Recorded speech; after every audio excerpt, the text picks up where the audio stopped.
강 원사님, 커피물이 좀 미지근한데? 센스가 영꽝이네. 새로 부임한 본부중대장, 아니 박민우 중위가 종이컵을 책상 위로 툭 던지며 말했다.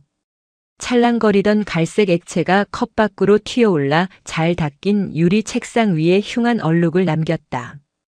행정반 안의 공기가 순식간에 얼어붙었다. 타닥타닥 키보드를 두드리던 행정병들의 손길이 멈췄고 난로 위에서 주전자가 끓는 소리만이 정막을 채웠다. 강지원 원사는 미동도 하지 않았다. 그녀는 천천히 안경을 고쳤으며 책상 위로 굴러다니는 종이컵을 바라보았다. 믹스커피 특유의 달큰한 향이 비릿하게 코끝을 찔렀다. 죄송합니다.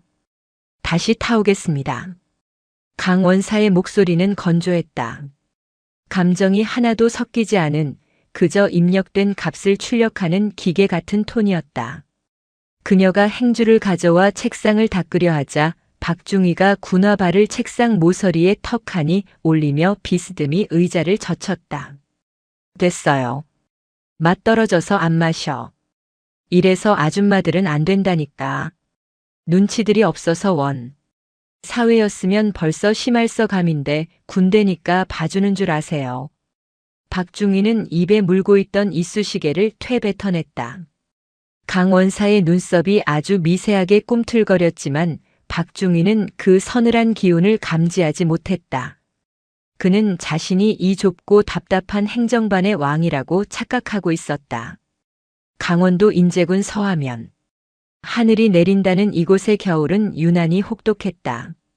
살을 애는 칼바람이 창문을 덜컹거릴 때마다 병사들은 어깨를 움츠렸지만 지금 행정반 안의 병사들을 떨게 만드는 건 바깥의 추위가 아니었다. 굴러온 돌 하나가 박힌 돌을, 그것도 대들보 같은 바위를 건드리고 있었기 때문이었다. 박민우 중위. 이틀 전 백곰 대대로 전입 온 그는 첫인상부터 최악이었다. 명문대 학군단 출신이라는 타이틀보다 그가 더 자랑스럽게 여기는 것은 따로 있었다.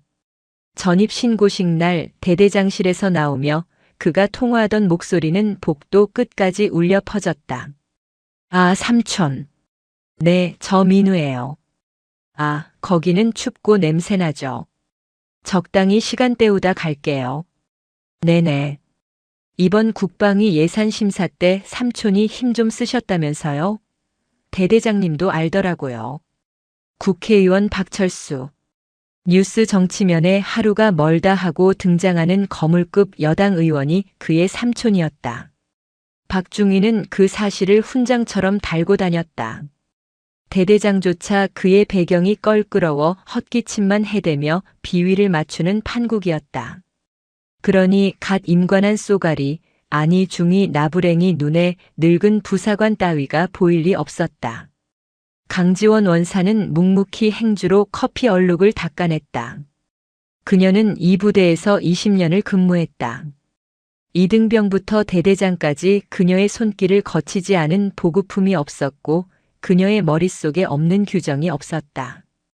병사들은 그녀를 어머니라 불렀고 간부들은 그녀를 백곰 대대의 실세라 칭했다. 하지만 박중희에게 그녀는 그저 커피 심부름이나 시키는 계급 낮은 아줌마일 뿐이었다. 박중희가 삐딱하게 앉아 스마트폰 게임을 켜는 동안 강 원사는 결제판을 들고 그의 자리로 다가갔다. 붉은색 견출지가 붙은 서류였다. 중희님. 아, 또 왜요? 박중희는 시선을 스마트폰 화면에 고정한 채 귀찮다는 듯 대답했다. 다음 달 병사 휴가 종합계획건입니다. 결제 올려주셔야 오늘 안으로 사단 승인 납니다. 그리고 삼소대장님 휴가 일정은 수정하셔야 합니다. 규정상 중대장급 이상 지휘관 2명이 동시에 자리를 비울 수 없습니다. 강 원사가 펜 끝으로 해당 조항을 짚었다.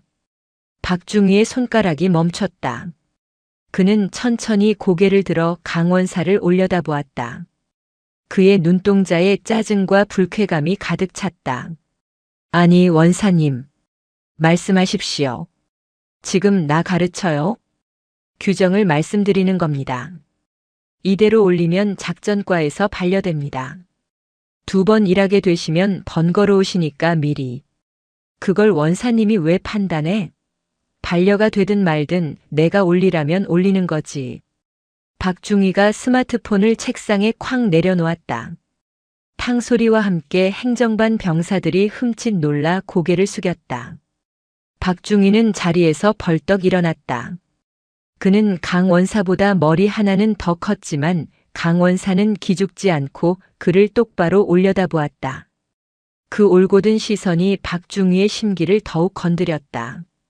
강 원사님, 자꾸 선 넘으시네. 여기서 짬 좀 찼다고 본인이 뭐라도 되는 줄 아나 본데. 착각하지 마세요. 여기 지휘관은 접니다.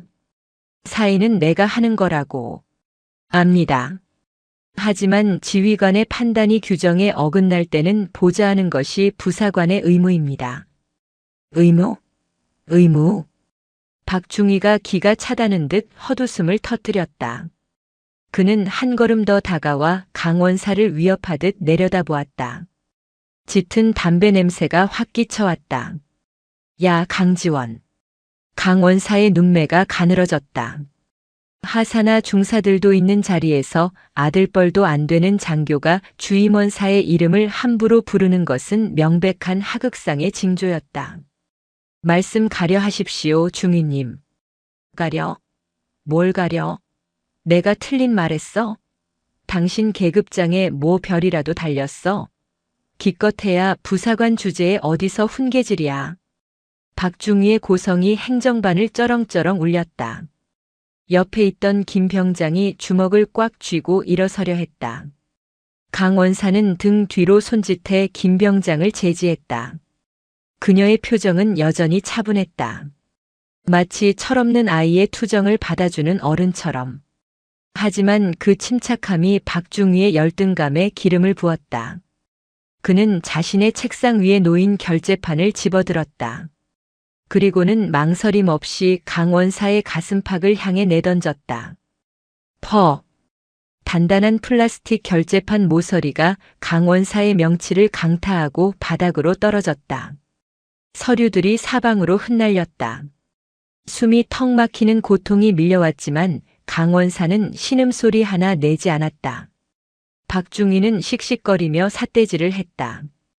그의 얼굴은 흥분으로 붉게 달아올라 있었다. 어디 여자가 그것도 부사관이 장교를 가르쳐? 집구석에서 밥이나 하고 애나 볼 것이지 군대가 아주 만만하지.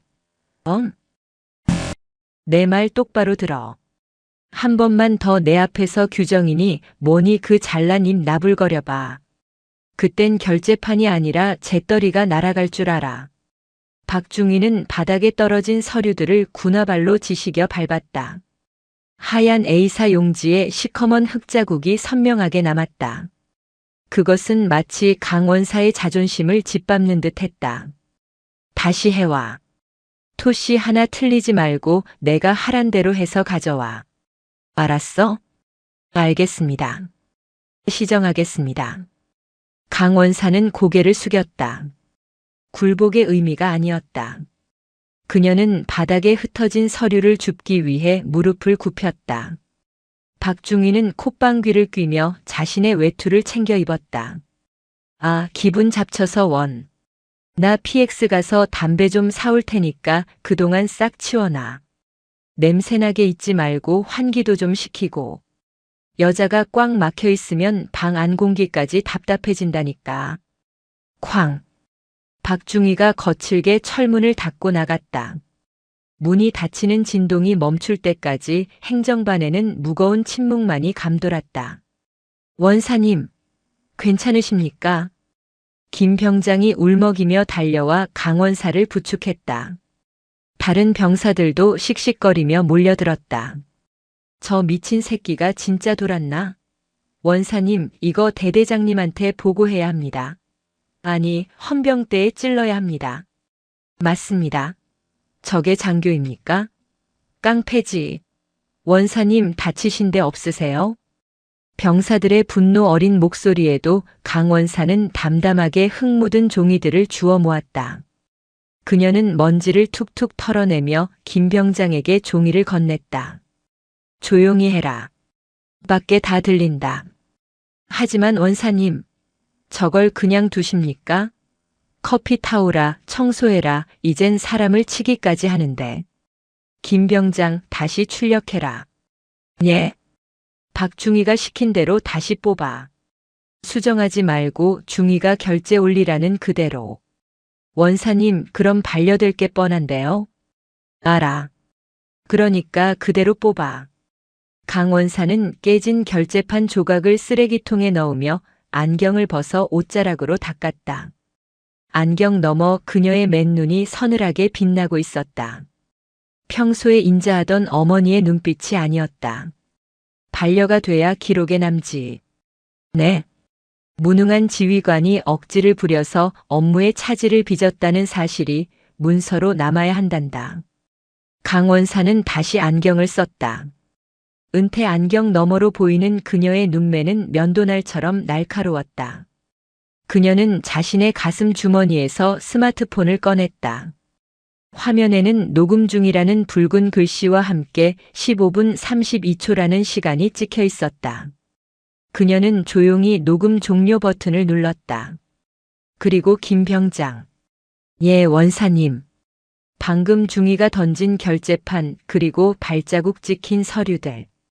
사진 찍어놔라. 고화질로. 원사님? 이 하사 자네는 밖에 CCTV 사각지대 있는지 확인하고. 저 인간 분명 PX 뒤에서 담배 피우다 꽁초 아무데나 버릴 거다. 그것도 찍어. 네. 알겠습니다. 병사들의 표정이 순식간에 밝아졌다. 그들은 알고 있었다. 백곰 대대의 진짜 주인이 누구인지, 그리고 한번 문 사냥감은 절대 놓지 않는 강원사의 별명이 왜 불곰인지. 강원사는 다시 자리에 앉아 모니터를 켰다. 명치 끝이 욱신거렸지만 입가에는 아주 희미한 미소가 걸렸다. 어디 여자가 감히 장교를 가르치냐고. 그녀는 키보드 옆에 놓인 작은 액자를 바라보았다. 군복을 입은 늙은 노신사와 젊은 강원사가 나란히 찍은 사진이었다. 노신사의 어깨에는 별 4개가 찬란하게 박혀 있었다. 그래, 가르쳐 줘야지. 군대가 깡패 소굴이 아니라는 걸. 그리고 계급장이 벼슬이 아니라 책임이라는 걸. 그녀는 엑셀 파일을 열어 새로운 시트를 만들었다. 시트의 제목은 박민우 중위 비위 행위 일지였다. 그녀의 손가락이 현란하게 키보드 위를 춤추기 시작했다. 12월 8일 10시 30분. 행정반 내 욕설 및 기물 파손. 인격 모독 발언 여자가 밥이나 하지 부사관 주제에. 결제판 투척으로 인한 폭행. 모니터 화면을 채워가는 글자들은 단순한 텍스트가 아니었다. 그것은 오만한 낙하산 중위를 지옥으로 떨어뜨릴 판결문이나 다름없었다. 밖에서는 매서운 인재의 칼바람 소리가 윙윙거렸다. 하지만 이제 막 시작된 전쟁의 서막에 비하면 저 바람은 그저 산들바람에 불과했다. 강 원사는 차갑게 식은 커피를 한 모금 들이켰다. 쓰다. 하지만 이 쓴맛 끝에는 반드시 단맛이 올 것이다. 아주 통쾌하고 시원한 사이다 같은 단맛이. 커피 타는 아줌마가 얼마나 무서운지 똑똑히 보여주마. 강 원사의 안경알 위로 서늘한 빛이 스쳐 지나갔다. 백곰 대대의 겨울은 이제 막 시작되고 있었다. 12월 15일. 대대 지휘 통제실의 공기는 무거웠다. 벽면 가득 붙은 대형 작전 지도를 앞에 두고 대대장과 각 중대장 그리고 참모들이 둘러앉아 있었다. 다가올 혹한기 전술 훈련을 위한 최종 작전 회의였다. 난로가 돌아가고 있었지만 회의실 안은 묘한 냉기로 가득 차 있었다. 그 냉기의 진원지는 바로 박민우 중이었다. 박중희는 회의실 의자에 삐딱하게 기대앉아 볼펜을 딱딱거리고 있었다. 다른 중대장들이 긴장한 표정으로 메모하는 것과는 대조적인 태도였다. 그래서 이 중대가 우측 능선을 확보하면 본부 중대는 후방 지원을 맡는다. 수경지 위치는 305고지 아래 개활지로 잡았는데 다들 의견 있나? 대대장의 질문에 침묵이 흘렀다. 그때 구석에 배석해 있던 강지원 원사가 조용히 손을 들었다. 대대장님, 주임 원사입니다. 의견 있습니다. 그래. 강 원사. 말해봐. 강 원사는 지휘봉을 들고 지도 앞으로 걸어 나갔다.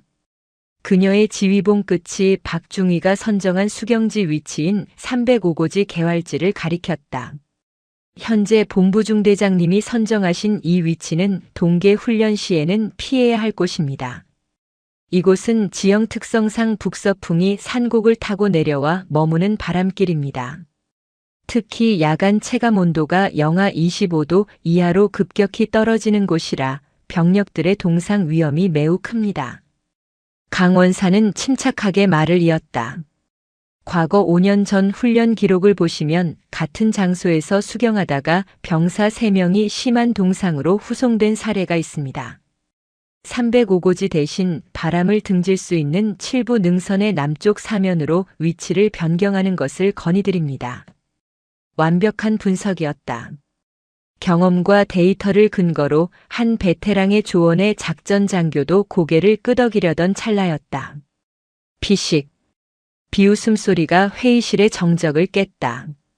박중희였다.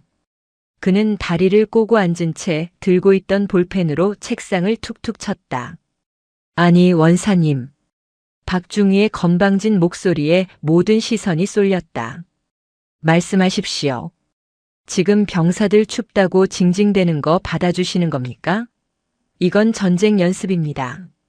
적군이 우리 따뜻하라고 남쪽 사면에 텐트 칠 때까지 기다려줍니까? 야전 교범에도 개활지 확보가 우선이라고 나와 있습니다. 어디서 옛날 쌍팔년도 경험담을 들고 와서 작전을 뒤집으려 하십니까? 교범도 중요하지만 현장 상황과 기상을 고려하는 것이 지휘관의 덕목입니다. 병력이 전투 불능 상태가 되면 작전 자체가 그만. 박중희가 짜증스럽다는 듯 손을 휘휘 저으며 말을 끊었다. 그는 대놓고 강 원사를 아래 위로 훑어보았다. 경멸이 가득 찬 눈빛이었다. 원사님, 솔직히 말해서 밥하러 오신 거 아닙니까? 순간 회의실 분위기가 찬물을 끼얹은 듯 싸늘해졌다. 대대장의 눈동자가 흔들렸다. 박중희, 말이 좀 심한 거 아닌가? 대대장님, 제 말이 틀립니까? 주임원사가 뭡니까? 애들 밥 잘 먹이고 잠 잘 재우는 엄마 역할 아닙니까? 엄마면 가서 애들 간식이나 챙기세요. 왜 어른들 작전 짜는데 끼어들어서 감나라 배나라 하십니까? 강 원사는 지휘봉을 잡은 손에 힘을 주었다. 손가락 마디가 하얗게 질렸다. 하지만 표정은 여전히 무표정했다. 박중희는 그 침묵을 승리로 착각하고 더욱 기고만장해졌다. 제가 ROTC에서 배운 최신 전술 이론은 원사님이 알던 그 구닥다리 방식이랑 다릅니다. 엑셀도 겨우 하시는 분이 좌표나 제대로 보시겠어요? 박중희는 자리에서 일어나 강 원사 앞으로 걸어갔다. 그리고 그녀의 어깨를 톡톡 손가락으로 건드렸다. 군대는 말입니다. 짬이 아니라 계급인 거 모르십니까? 원사님이 여기서 20년을 굴렀든 30년을 굴렀든 작전권은 장교인 저한테 있습니다. 선 넘지 마시고 가서 라면 물이나 맞추세요. 치욕이었다. 장교들과 참모들이 보는 앞에서 부사관의 최고봉인 주임원사를 부엌대기 취급한 것이다. 작전 장교가 얼굴을 붉히며 나서려 했지만 대대장이 눈짓으로 말렸다. 곧 있을 국방위 예산 심사 때문에 박 의원의 조카인 박중희의 비위를 거스를 수 없었던 것이다. 강 원사는 깊은 숨을 삼켰다. 여기서 화를 내면 똑같은 사람이 된다. 그녀는 천천히 지휘봉을 내려놓았다. 알겠습니다. 지휘관의 결심이 정그렇다면 따르겠습니다. 진작 그럴 것이지. 시간만 낭비했네. 박중희는 콧노래를 흥얼거리는 척하며 자리로 돌아갔다. 강 원사는 자리로 돌아와 수첩을 펼쳤다. 12월 15일 1430. 작전회에 간 모욕적 언사. 밥하러 왔냐 가서 라면 물이나 맞춰라. 지형 위험성 경고 무시 및 독단적 작전 강행. 펜촉이 종이를 찢을 듯이 꾹꾹 눌러 박혔다. 그래, 내 멋대로 해라. 그 책임이 얼마나 무거운지 뼈저리게 느끼게 해줄 테니. 강 원사의 안경 너머 눈빛이 서늘하게 빛났다. 그녀는 이미 알고 있었다. 그가 고집한 305고지가 이번 훈련의 무덤이 될 것임을. 12월 20일. 훈련을 이틀 앞둔 아침이었다. 연병장에는 300여 명의 백곰대대 병력들이 도열해 있었다. 입김이 하얗게 뿜어져 나오는 추운 날씨였지만 병사들의 눈빛은 초롱초롱했다. 단상 위에는 강지원 원사가 서 있었다. 훈련간 안전수칙에 대해 전파하겠다. 이번 훈련은 혹한기다. 자신의 몸 상태는 자신이 가장 잘 안다. 조금이라도 이상이 있으면 즉시 보고하고. 강 원사의 목소리는 확성기를 타고 쩌렁쩌렁 울렸다. 병사들에게 그녀는 단순한 간부가 아니었다. 고민을 들어주고 부조리를 해결해주며 어머니처럼 때로는 누나처럼 챙겨주는 정신적 지주였다. 그때였다. 아, 마이크 테스트. 아. 갑자기 본부석 쪽 스피커에서 찢어지는 듯한 하울링 소리가 났다. 강 원사의 훈시가 끊겼다. 단상 아래쪽에서 박민우 중위가 뒷짐을 지고 어슬렁거리고 있었다. 그는 강 원사를 향해 손가락을 까딱거렸다. 어이 원사님. 잠깐 내려와 보시죠. 병사들의 시선이 일제히 박중위에게 쏠렸다. 훈시 도중에 지휘관도 아닌 중대장이 난입하는 건 예의가 아니었다. 강 원사는 마이크를 내려놓고 단상 아래로 내려갔다. 무슨 일이십니까, 중위님? 아직 병력 훈시 중입니다만. 훈시는 무슨? 맨날 하는 뻔한 잔소리 애들도 지겨울 텐데 그만합시다. 박중위는 껌을 짝짝 씹으며 강 원사 앞에 섰다. 그리고 자신의 오른쪽 군화발을 툭 내밀었다. 이거 보입니까? 그의 전투화 코에는 약간의 진흙이 묻어 있었다. 내일 사단장님 부대 방문하시는 거 알죠? 제가 영접 나가야 하는데 오다가 진흙을 밟았네. 구두약 좀 가져와서 이것 좀 닦으세요. 순간 강 원사의 귀를 의심했다. 지금 뭐라고 하셨습니까? 아, 귀가 잘 안 들리시나? 구두 닦으라고요. 광 좀 내라고.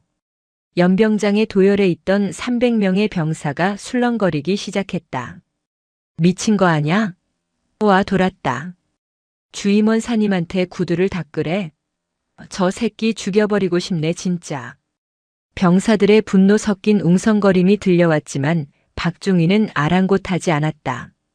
그는 오히려 병사들을 향해 눈을 부라렸다. 어이, 거기 삼소대. 조용히 안 해? 훈련 받기 싫어? 병사들이 입을 다물었지만 그들의 눈빛은 살기로 이글거렸다. 박중위는 다시 강 원사를 보며 비릿하게 웃었다. 원사님. 병사들 시키려다가 그래도 원사님이 하는 게 나을 것 같아서 부탁하는 겁니다. 꼼꼼한 건 여자가 낫잖아. 남자가 투박한 손으로 문지르는 것보다 여자가 섬세하게 닦아줘야 광도 잘 나고. 안 그래요? 이건 명백한 성차별이자 계급을 이용한 인격살인이었다. 주임원사에게 구두를 닦게 한다. 그것도 전 병력이 보는 앞에서. 이것은 강 원사의 권위를 바닥에 내동댕이 치겠다는 선전포고나 다름없었다. 강 원사의 턱 근육이 불끈 솟았다. 당장이라도 저 건방진 면상을 갈겨버리고 싶었다. 20년 군 생활 동안 수없이 반복한 제압술이라면 1초 안에 저 턱뼈를 으스러뜨릴 수 있었다. 하지만 그녀는 참아야 했다. 지금 참지 않으면 더 큰 복수를 할 수 없다. 알겠습니다. 강 원사는 뒤에 서 있던 당번병에게 손짓했다. 구두약이랑 솔 가져와. 원사님, 이걸 왜 원사님이 하십니까? 제가 하겠습니다. 당번병이 울먹이며 소리쳤다. 가져와. 명령이다. 강 원사의 서슬 퍼런 목소리에 당번병은 눈물을 머금고 구두약통을 가져왔다. 강 원사는 차가운 흙바닥에 한쪽 무릎을 꿇고 앉았다. 그녀가 무릎을 꿇자 연병장의 공기가 비명처럼 얼어붙었다. 20년 군 생활의 자존심이 흙바닥에 닿는 순간이었다. 박중희는 마치 왕이라도 된 양 거만하게 다리를 내밀고 내려다보았다. 거기 앞코 좀 신경 써서 문질러요. 얼굴 비칠 정도로. 강 원사는 아무 말 없이 솔에 구두약을 묻혔다. 쓱싹 쓱싹. 솔질하는 소리가 유난히 크게 들렸다. 그녀의 손은 분노로 미세하게 떨리고 있었지만 구두 닦는 동작은 멈추지 않았다. 기억해라. 이 치욕을 뼈에 새겨라. 강 원사는 고개를 숙인 채 입술을 깨물었다. 피맛이 났다. 안경 너머로 보이는 박중희의 더러운 군화발. 그녀는 이 군화발을 언젠가 잘라버리겠다고 다짐하며 정성스럽게 광을 냈다. 어우, 역시 여자가 만져주니까 다르네. 광나는 거 봐라. 5분 뒤 박중희는 반짝이는 전투화를 보며 만족스러운 듯 낄낄거렸다. 수고했어요, 원사님. 진작 이렇게 아니 협조했으면 좋잖아요. 앞으로도 종종 부탁해요. 내 전담 구두 닦기로 임명할 테니까. 박중희는 강 원사의 어깨를 툭 치고는 휘파람을 불며 멀어졌다. 강 원사는 천천히 자리에서 일어났다. 무릎에 묻은 흙먼지를 털어내는 그녀의 손길은 섬뜩할 정도로 차분했다. 원사님. 멀리서 지켜보던 이 하사가 달려왔다. 이 하사의 눈에는 눈물이 그렁그렁했다. 저 개자식 제가 죽여버리겠습니다. 이건 진짜 아닙니다. 강 원사는 이 하사의 어깨를 잡았다. 찍었나? 예. 영상 찍었냐고. 이 하사는 멍하니 고개를 끄덕였다. 주머니 속에서 몰래 촬영 중이던 스마트폰을 꺼내 보여주었다. 화면 속에는 무릎 꿇은 늙은 여군과 거만하게 내려다보는 젊은 장교의 모습이 고화질로 담겨 있었다. 누가 봐도 피가 거꾸로 솟을 장면이었다. 잘했다. 강 원사는 안경을 벗어 거칠게 닦았다.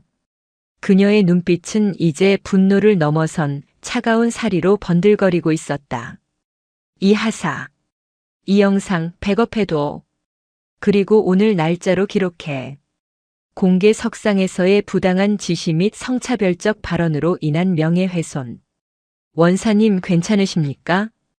괜찮아. 강 원사는 다시 안경을 썼다.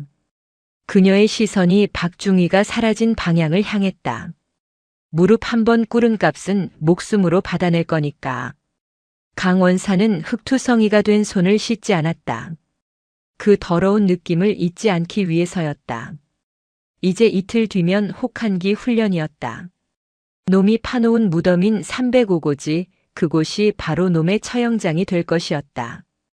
기대해라, 박민우. 지옥이 뭔지 보여줄 테니. 칼바람이 강 원사의 깃을 스치고 지나갔다. 그녀의 등 뒤로 분노한 300명 병사들의 살기가 아지랑이처럼 피어오르고 있었다. 1월 5일. 새해를 맞아 부대 인근 삼겹살집에서 간부 회식이 열렸다. 자, 다들 한 해 동안 고생 많았고, 이번 혹한기 훈련도 무사히 마치자. 건배. 대대장의 건배 제의와 함께 위하여. 소리가 식당을 울렸다.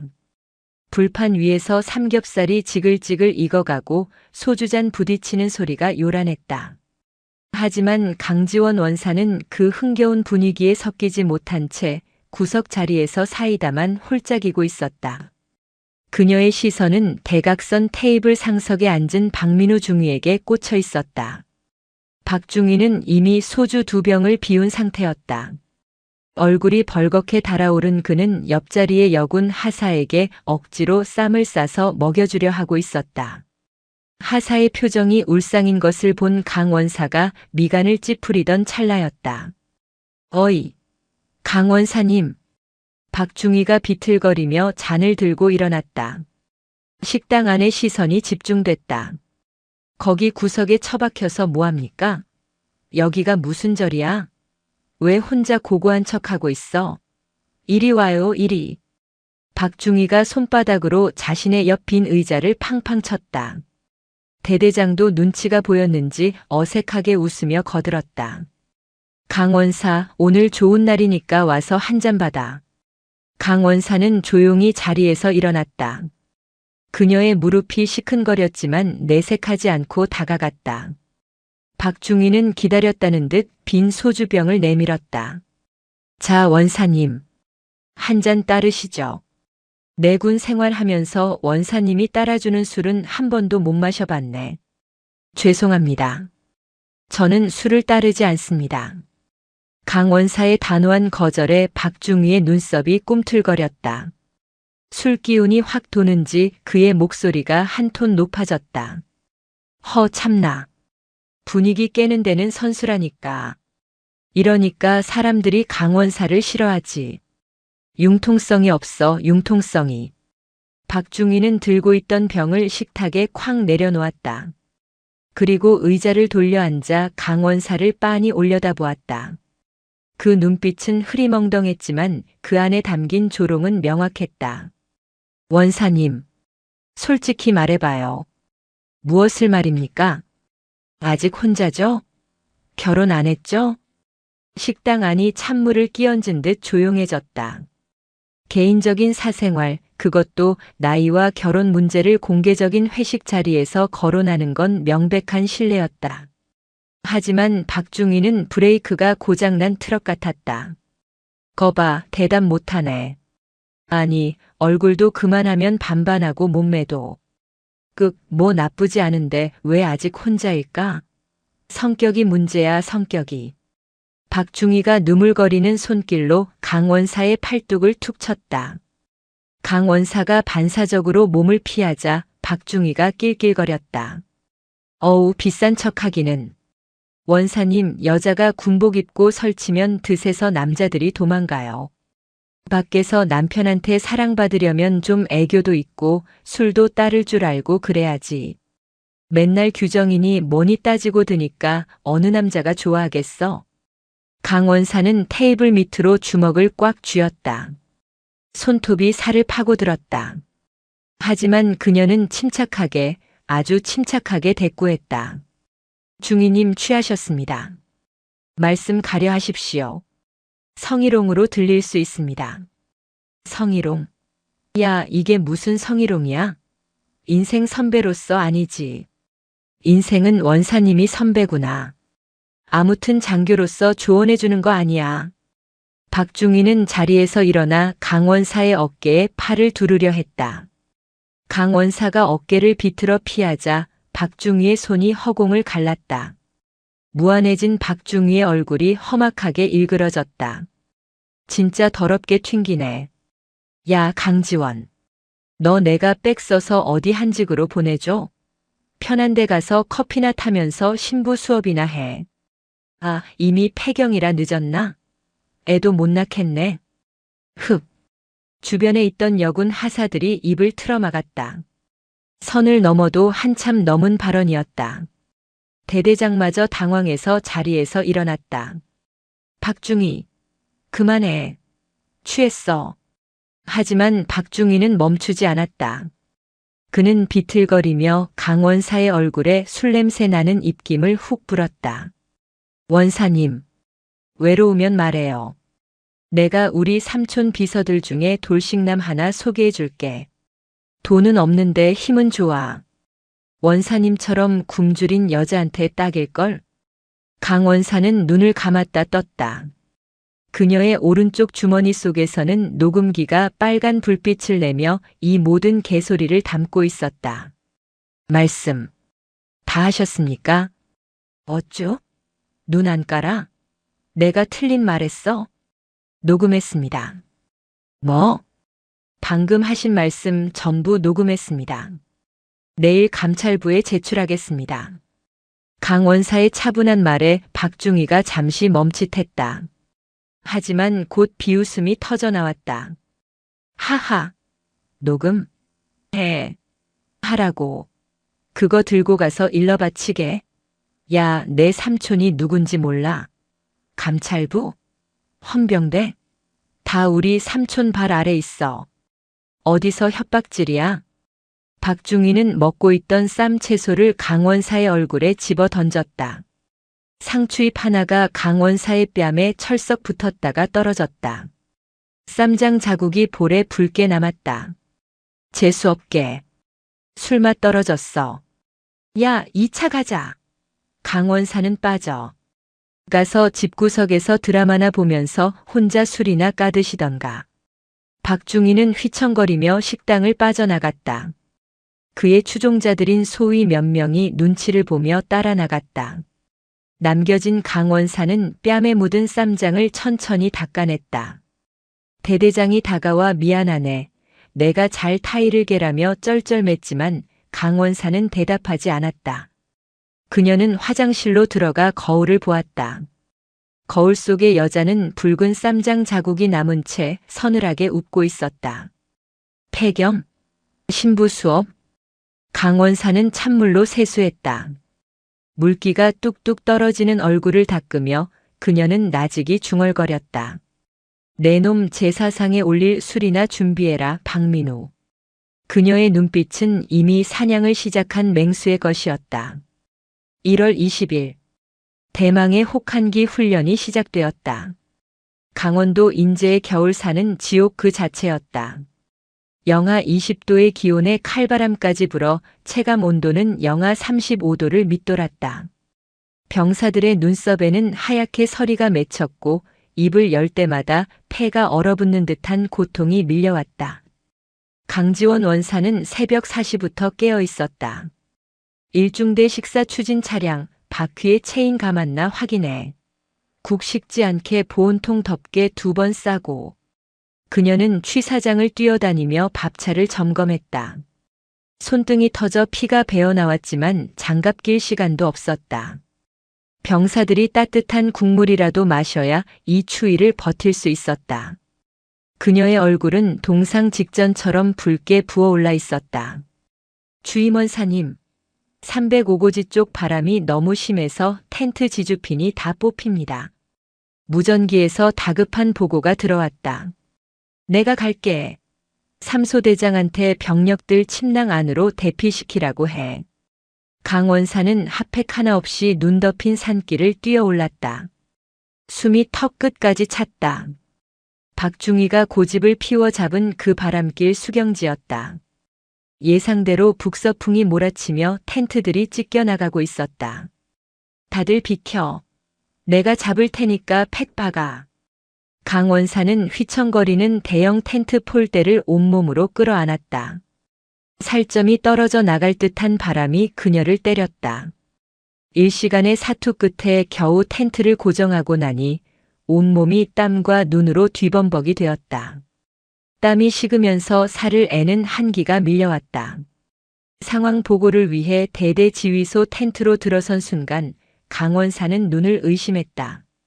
훈훈한 온기. 텐트 안은 대형 난로가 2개나 돌아가고 있어 찜질방처럼 후끈했다.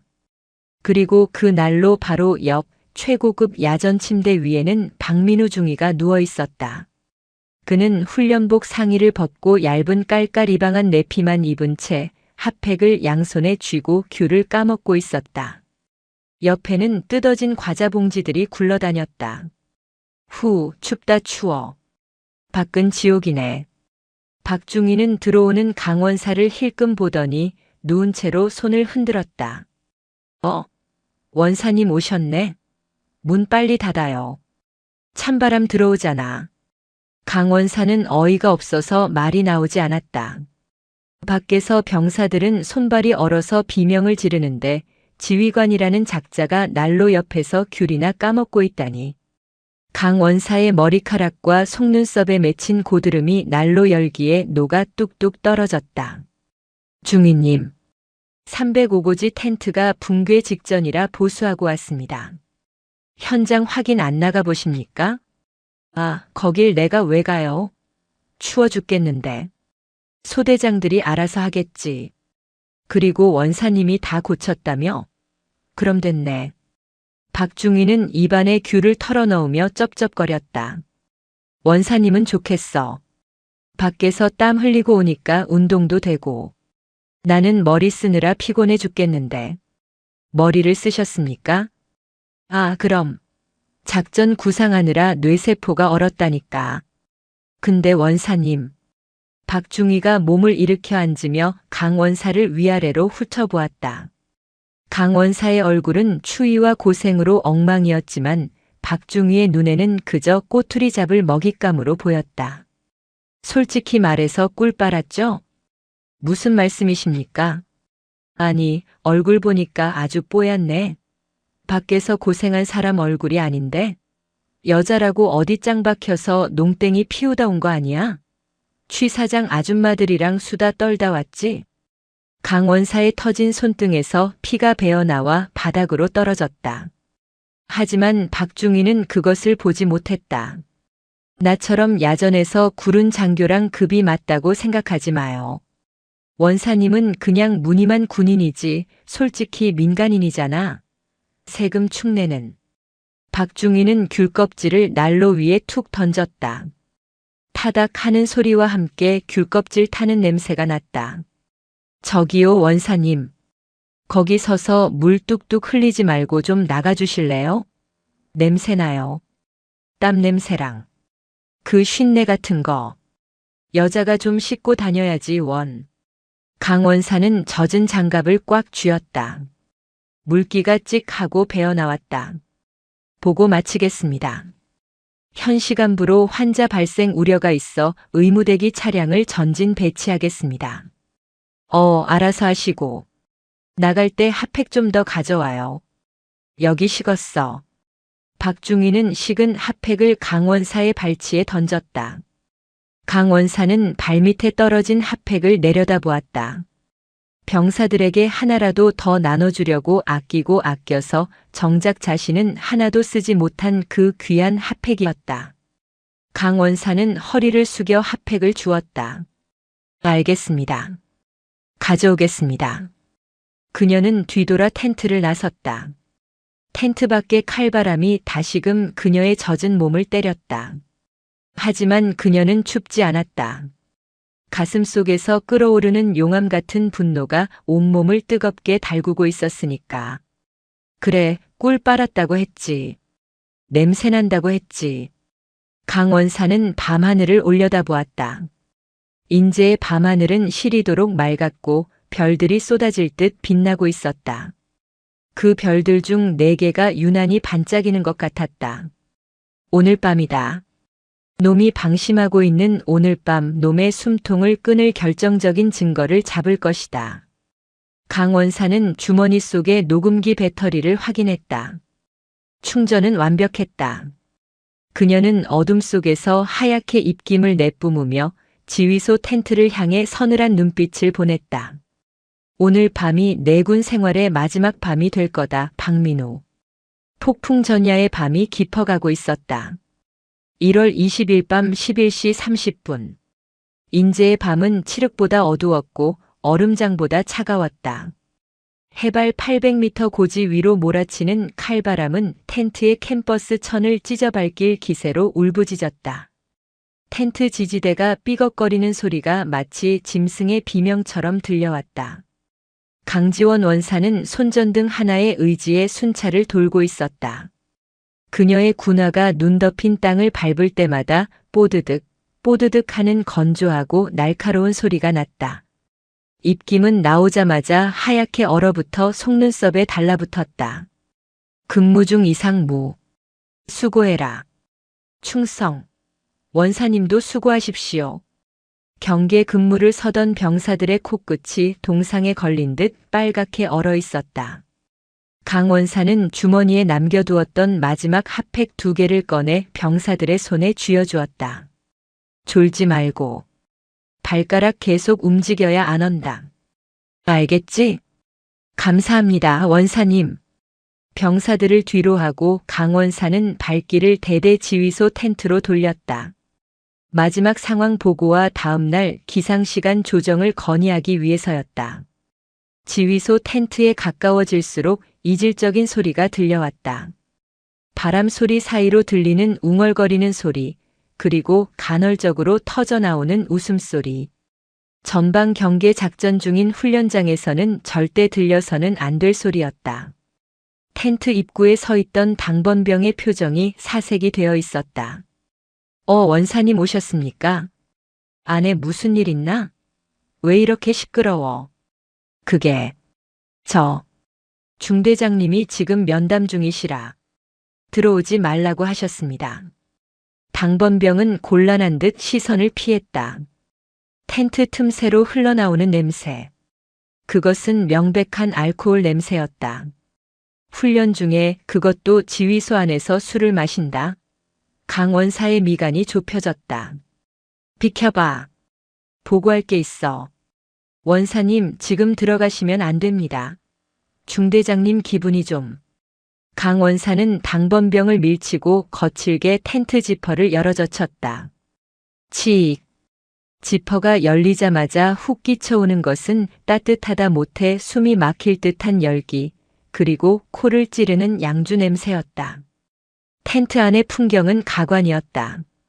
대형 난로 위에는 반합 뚜껑이 뒤집혀 있었고 그 위에는 소시지와 쥐포가 지글지글 구워지고 있었다. 야전 침대 중앙에는 박민우 중위가 얼굴이 붉게 달아오른 채 비스듬히 누워 있었고 구석에는 소대장인 김소위가 무릎을 꿇고 앉아 고개를 숙이고 있었다. 바닥에는 발렌타인 21년산 빈 병이 굴러다녔다. 뭐야? 누구야? 박중희가 개슴츠레한 눈으로 입구를 쳐다보았다.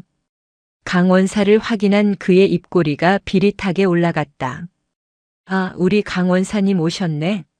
타이밍 죽이는데? 안 그래도 심심하던 참이었는데. 강 원사는 천천히 텐트 안으로 들어와 지퍼를 닫았다. 텐트 안은 난로 열기로 인해 밖과는 딴 세상이었다. 그녀는 안경에 서린 김을 닦지 않은 채 차갑게 물었다. 중위님, 지금 훈련 중입니다. 술 드셨습니까? 술? 에이, 이게 무슨 술이야. 추위 녹이는 약이지, 약. 원사님도 한 잔해. 이게 내 삼촌 서재에서 훔쳐온 건데 기가 막혀. 군납 양주랑은 차원이 다르다고. 박중희는 종이컵에 남은 양주를 털어넣으며 낄낄거렸다. 구석에 있던 김소희가 울상을 지으며 강원사를 쳐다보았다. 제발 살려주세요라고 말하는 듯한 눈빛이었다. 술 냄새가 진동합니다. 즉시 정리하고 취침하십시오. 내일 기동 훈련 있습니다. 강원사가 단호하게 말하며 돌아서려 했다. 그때였다. 어딜 가? 서봐. 박중희가 소리를 지르며 먹다 남은 소시지를 강원사 쪽으로 던졌다. 소시지가 강원사의 전투화 끝에 툭 떨어졌다. 내가 들어오라고는 안 했어도 나가라고도 안 했는데? 상급자가 말하는데 등을 돌려? 빠져가지고 진짜. 박중희는 비틀거리며 야전 침대에서 일어났다. 그는 러닝셔츠 위에 깔깔이만 걸친 상태였다. 술 기운에 몸을 가누지 못하면서도 그는 뱀처럼 강원사에게 다가왔다. 원사님, 거기 좀 앉아봐. 내 말 안 들려? 앉으라고. 강원사는 잠시 망설이다가 김소희 맞은편 간이의자에 앉았다. 박중희는 만족스러운 듯 콧김을 내뿜으며 바로 코앞까지 얼굴을 들이밀었다. 역겨운 술 냄새가 강원사의 얼굴을 덮쳤다. 김소희, 너 나가. 예. 중대장님 나가라고. 밖에서 망봐. 누구 오나 안 오나. 박중희가 고래고래 소리를 지르자 김소희는 쫓기듯 텐트 밖으로 도망쳤다. 텐트 안에는 이제 술 취한 괴물과 먹잇감처럼 앉아있는 강원사 단둘뿐이었다. 박중희는 난로 위에 있던 주전자를 들어 컵에 물을 따르더니 입을 헹구고 바닥에 퇴뱉었다. 그리고는 음흉한 눈빛으로 강원사를 위아래로 훑어보기 시작했다. 마치 정육점 고기를 고르는 듯한 끈적하고 불쾌한 시선이었다. 원사님, 눈빛이 왜 그래? 나 잡아먹겠네. 박중희가 킬킬거리며 강원사의 무릎에 손을 올리려 했다. 강원사가 다리를 뒤로 빼자 박중희의 표정이 순식간에 일그러졌다. 아, 진짜 튕기네. 야, 강지원. 너 솔직히 말해봐. 지금 외롭지? 무슨 말씀이십니까? 이 추운 산속에 텐트 치고 있으니까 옆구리 시리고 막 그렇지 않냐고. 이해는 해. 군대에만 처박혀서 시집도 못 가고 늙어가는데 앞에 이렇게 펄펄하고 잘생긴 장교가 있으니까 딴 생각 들지. 박중희의 입에서 나오는 말들은 쓰레기통에서 갓 꺼낸 오물 같았다. 강원사는 오른쪽 주머니 속에 녹음기 버튼이 제대로 눌려 있는지 손끝으로 확인했다. 녹음 중이었다. 오늘 밤에 추운 척하면서 내 침낭 속으로 기어들어오는 거 아니야? 내가 문단속 단단히 하고 자야겠네. 무서워서 원. 중희님, 말씀이 지나치십니다. 성적 수치심을 유발하는 발언입니다. 수치심? 하이고 좋아하고 있으면서 내숭은. 원사님 밤마다 외로워서 어떻게 참아? 이 추운 날엔 남자가 안아줘야 몸이 녹지. 아, 혹시 병사들 보면서 침 흘리는 건 아니지? 그러다 잡혀가요, 아줌마. 정급하면 말해. 내가 소개팅이라도 시켜줄게. 뭐 이혼남이나 애 딸린 호라비 정도면 감지덕지겠지만. 박중희는 혼자 하는 말에 취해 낄낄거리며 웃었다. 강원사는 입술을 깨물었다. 분노 때문이 아니었다. 당장이라도 눈앞에 컵을 들어 저 주둥이를 쳐버리고 싶은 본능을 억누르기 위해서였다. 그녀는 심호흡을 했다. 감정을 배제해야 한다. 완벽한 증거가 필요하다. 중대장님, 지금 저를 성적으로 모욕하시는 겁니까? 강원사는 또박또박 물었다. 녹음기에 정확히 들어가도록. 모욕은 무슨. 걱정해 주는 거잖아. 부하를 사랑하는 마음으로. 아, 춥다 추워. 야, 김원사. 박중희는 갑자기 몸을 부르르 떨며 강원사 쪽으로 손을 뻗었다. 너 핫팩 없냐? 거기 짬밥 좀 찼으니까 몸에 열 좀 많을 거 아냐. 이리 와서 여기 내 옆에 좀 앉아봐. 여자가 옆에 있으면 온도가 다르다던데. 저는 업무 보고하러 왔습니다. 잡담하러 온 게 아닙니다. 아니, 징그럽게 쳐다보지 말고. 상급자가 추위에 떨면 좀 데워드려야겠다는 센스가 없어. 그러니까 아직 혼자지. 융통성이 없어요, 융통성이. 박중희는 자신의 겨드랑이 사이에 끼고 있던 식은 핫팩을 꺼내 강원사의 얼굴을 향해 던졌다. 차가운 핫팩이 강원사의 안경을 치고 떨어졌다. 이거 식었는데 원사님이 좀 데워올래? 어디다 넣어서 데울지는. 뭐 알아서 하시고. 여군들은 그런 거 잘하지 않나? 따뜻한 데 많잖아. 가슴이라던가 그 밑이라던가. 툭. 강원사의 안경 속 이성의 끈 하나가 끊어지는 소리가 들렸다. 이것은 더 이상 단순한 조롱이 아니었다. 명백한 성폭력. 인간으로서의 존엄을 짓밟는 범죄였다. 강원사는 천천히 바닥에 떨어진 핫팩을 집어들었다. 그녀의 소나기 힘에 핫팩이 터질 듯 구겨졌다. 그녀는 안경을 벗어 주머니에 넣었다. 안경 너머에 숨겨져 있던 그녀의 맨눈이 드러났다. 그 눈동자는 칠흑 같은 텐트 안에서도 섬뜩할 정도로 차갑게 가라앉아 있었다. 방금 하신 말씀 진심이십니까? 강원사의 목소리가 낮게 깔렸다. 평소와 다른 기류를 느꼈는지 박중희가 멈칫했다.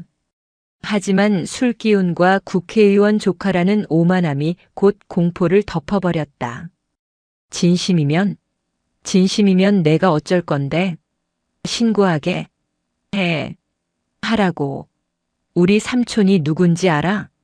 국방위원이야. 별단 장군들도 우리 삼촌 앞에서 설설 기어. 내가 신고해봤자 너만 꽃뱀으로 몰려서 옷 벗는 거야. 알아들어? 박중희는 비틀거리며 다가와 강원사의 손목을 거칠게 낚아챘다. 이리 와봐. 인간 날로 좀 해보라니까? 비싼 척 그만하고. 한 번만 안아보자. 아줌마 몸매가 어떤지 궁금하네. 박중희의 뜨거운 입김이 얼굴에 닿았다. 그의 손이 강 원사의 어깨를 타고 내려오려 했다. 그 순간이었다. 강 원사의 눈빛이 번뜩였다. 20년 동안 야전을 구르며 단련된 군인의 본능이 경고음을 울렸다.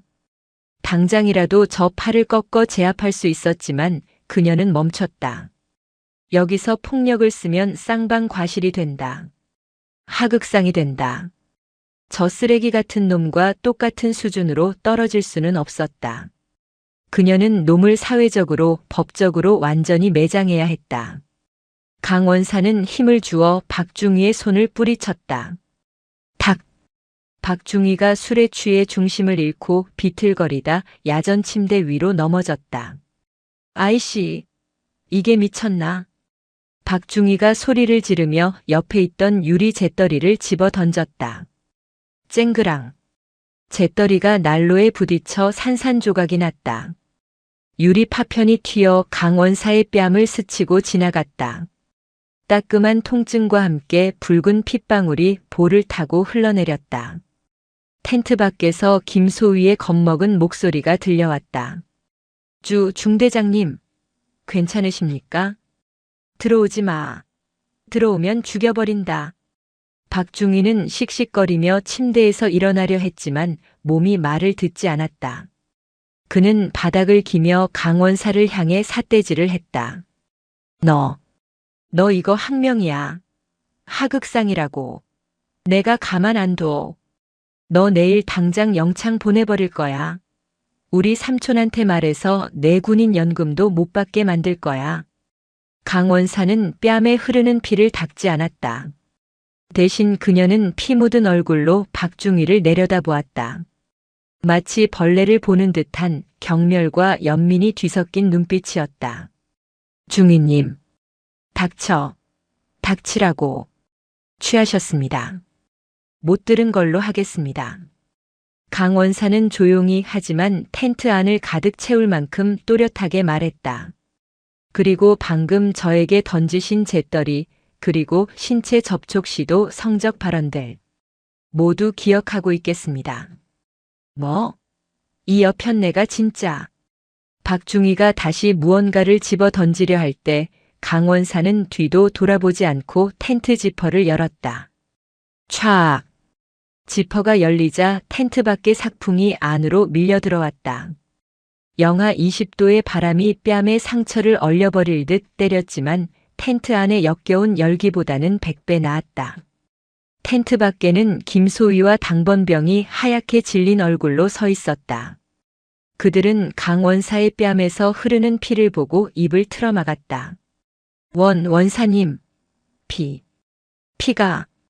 강 원사는 김소희를 쳐다보았다. 김소희는 죄책감에 고개를 들지 못했다. 김소희님. 네. 방금 안에서 들린 소리 다 들으셨습니까? 바람 소리 때문에. 김소희는 우물쭈물하며 시선을 피했다. 비겁한 침묵.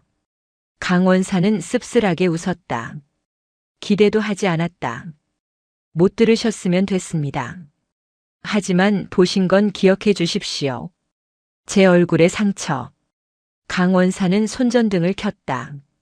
하얀 불빛이 눈 덮인 산을 비췄다. 그녀는 자신의 텐트를 향해 걸음을 옮겼다. 등 뒤에서 박중희의 고함이 들려왔다. 야, 강지원, 안 돌아와? 너 내일 죽었어. 내일 아침에 보자고. 강원사는 멈추지 않았다. 그녀는 묵묵히 어둠 속을 걸었다. 뺨에 상처가 욱신거렸지만 가슴 속은 오히려 차분하게 가라앉았다. 텐트에 도착한 강원사는 침낭 위에 앉아 주머니 속에 녹음기를 꺼냈다. 녹음 종료. 파일 저장 완료 1월 20일 23시 45분. 그녀는 이어폰을 꽂고 파일을 재생했다. 원사님, 눈빛이 왜 그래? 나 잡아먹겠네. 오늘 밤에 추운 척하면서 내 침낭 속으로 기어들어오는 거 아니야? 여군들은 그런 거 잘하지 않나? 따뜻한 데 많잖아. 가슴이라던가. 잡음 하나 없이 선명했다. 박중희의 혀 꼬인 목소리, 비열한 웃음소리, 그리고 재떨이가 깨지는 소리까지. 완벽했다. 이보다 더 확실한 증거는 없었다. 강원사는 뺨에 흐른 피를 손가락으로 닦아보았다. 붉은 선혈. 이것은 훈장이었다.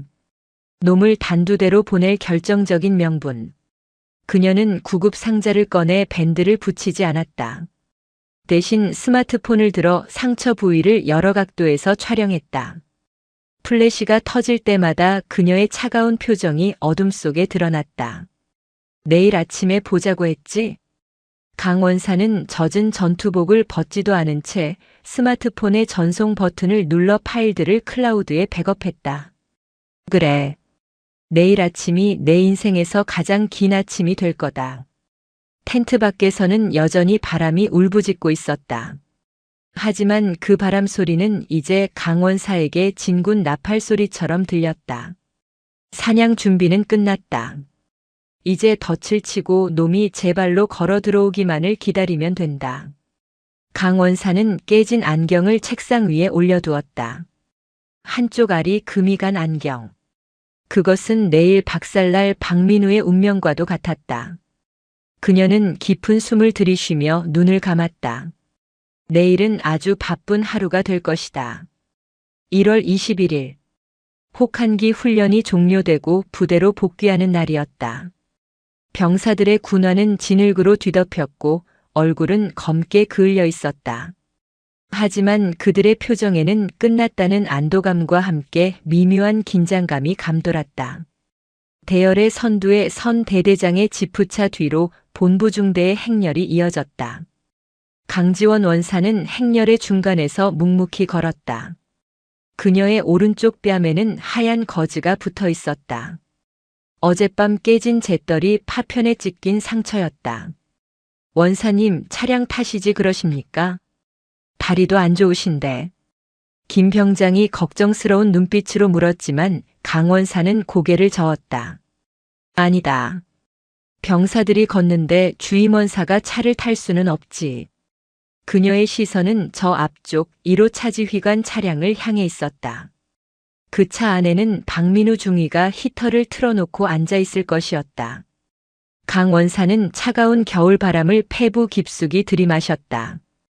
뺨에 상처가 욱신거릴 때마다 어젯밤의 모욕적인 언사들이 귓가에 맴돌았다. 인간 난로, 꽃뱀. 강 원사는 주먹을 꽉 쥐었다. 복귀는 끝이 아니었다. 진짜 전쟁은 지금부터였다. 1월 22일 오전 10시. 백곰 대대 대대장실. 그러니까. 강 원사. 자네 말이 사실인가? 대대장인 최중령은 마른 세수를 하며 물었다. 그의 책상 위에는 강 원사가 제출한 피해 사실 진술서와 상해 진단서가 놓여 있었다. 진단서에는 안면부 열상 전치 2주라는 의사의 소견이 명확히 적혀 있었다. 네, 사실입니다. 1월 20일 23시 40분경 지휘소 텐트 내에서 발생한 일입니다. 박민우 중위는 만취 상태였으며 저에게 성적 수치심을 유발하는 발언을 하고 신체 접촉을 시도했습니다. 또한 이를 거부하자 유리 재떨이를 투척하여 상해를 입혔습니다. 강 원사의 목소리는 흔들림이 없었다.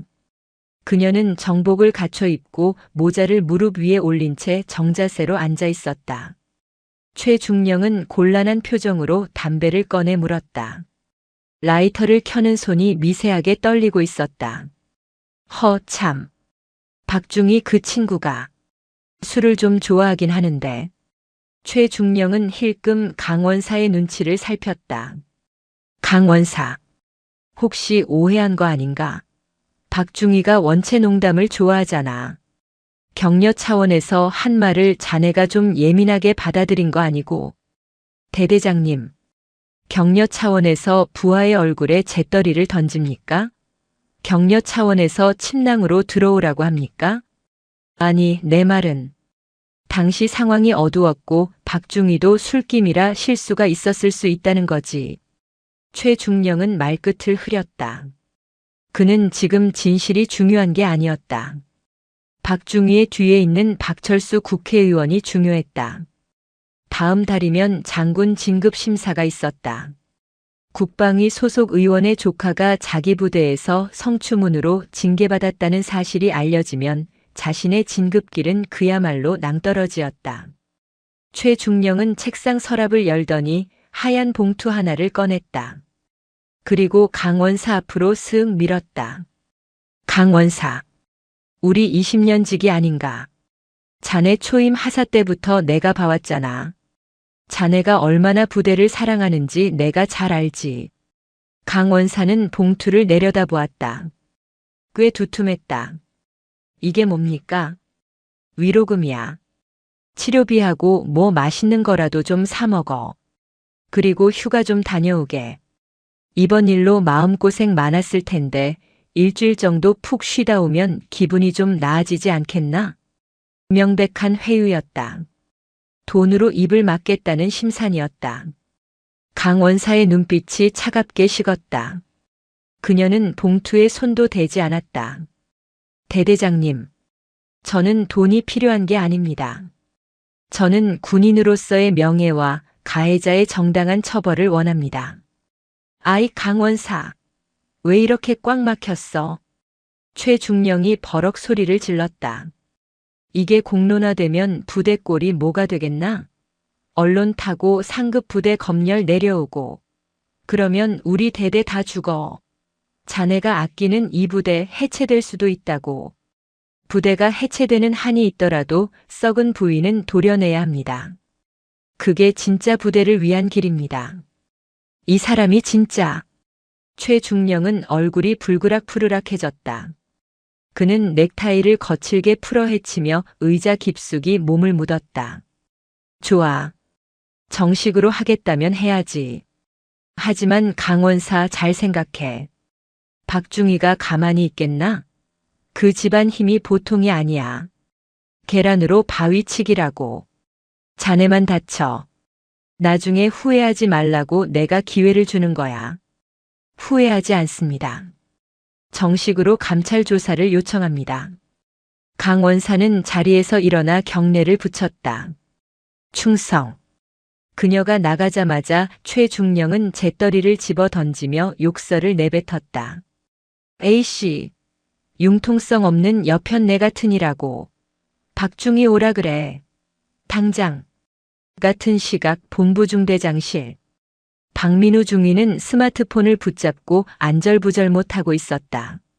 손톱을 물어뜯는 버릇 때문에 손가락 끝이 너덜너덜했다. 아, 삼촌. 진짜라니까요. 그 여자가 미쳤어요. 수화기 너머로 중후한 남자의 목소리가 들려왔다. 박철수 의원이었다. 민우야. 진정하고 똑바로 말해봐. 내가 진짜 때렸냐? 아니, 때린 게 아니라요. 그냥 술 한잔 하자고 했는데 그 여자가 꼬리를 쳤다니까요. 밤에 제 텐트로 찾아와서는 춥다고 앵기면서. 아시잖아요. 저 여자 보기를 돌같이 하는 거. 박중희는 얼굴색 하나 변하지 않고 거짓말을 쏟아냈다. 근데 진단서는 뭐냐? 재떨이를 던졌다며.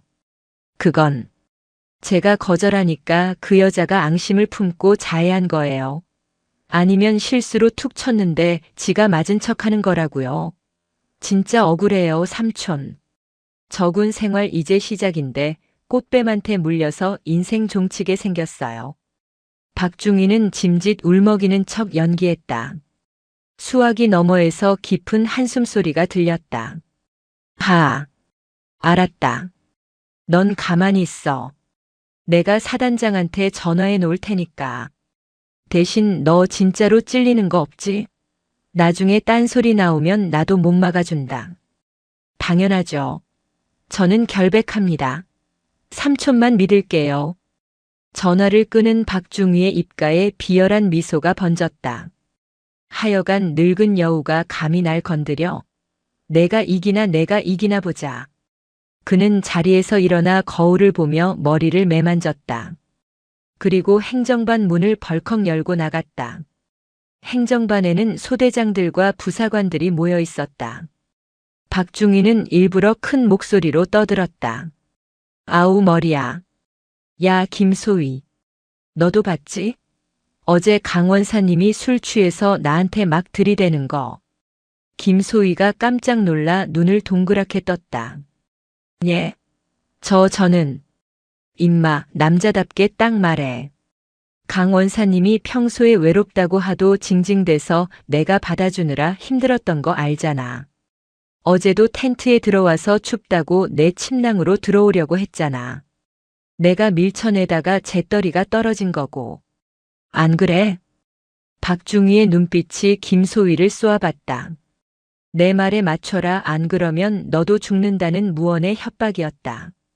김소희는 꿀꺽 침을 삼켰다. 박중희의 배경을 아는 그로서는 진실을 말할 용기가 없었다. 아, 그게, 네. 좀 취하신 것 같긴 했습니다. 꺼봐. 내 말이 맞다니까. 와, 진짜 무섭네. 여자가 한을 품으면 5, 6월에도 서리가 내린다더니.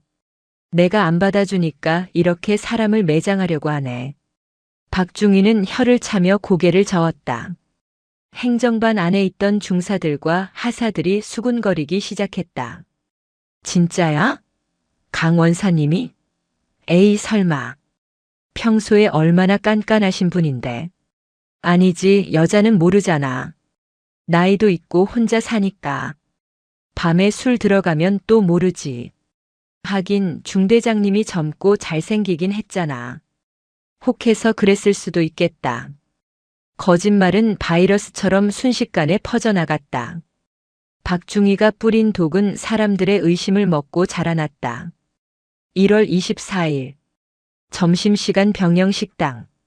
강원사가 식판을 들고 자리에 앉자 주변에 있던 간부들이 슬금슬금 자리를 피했다.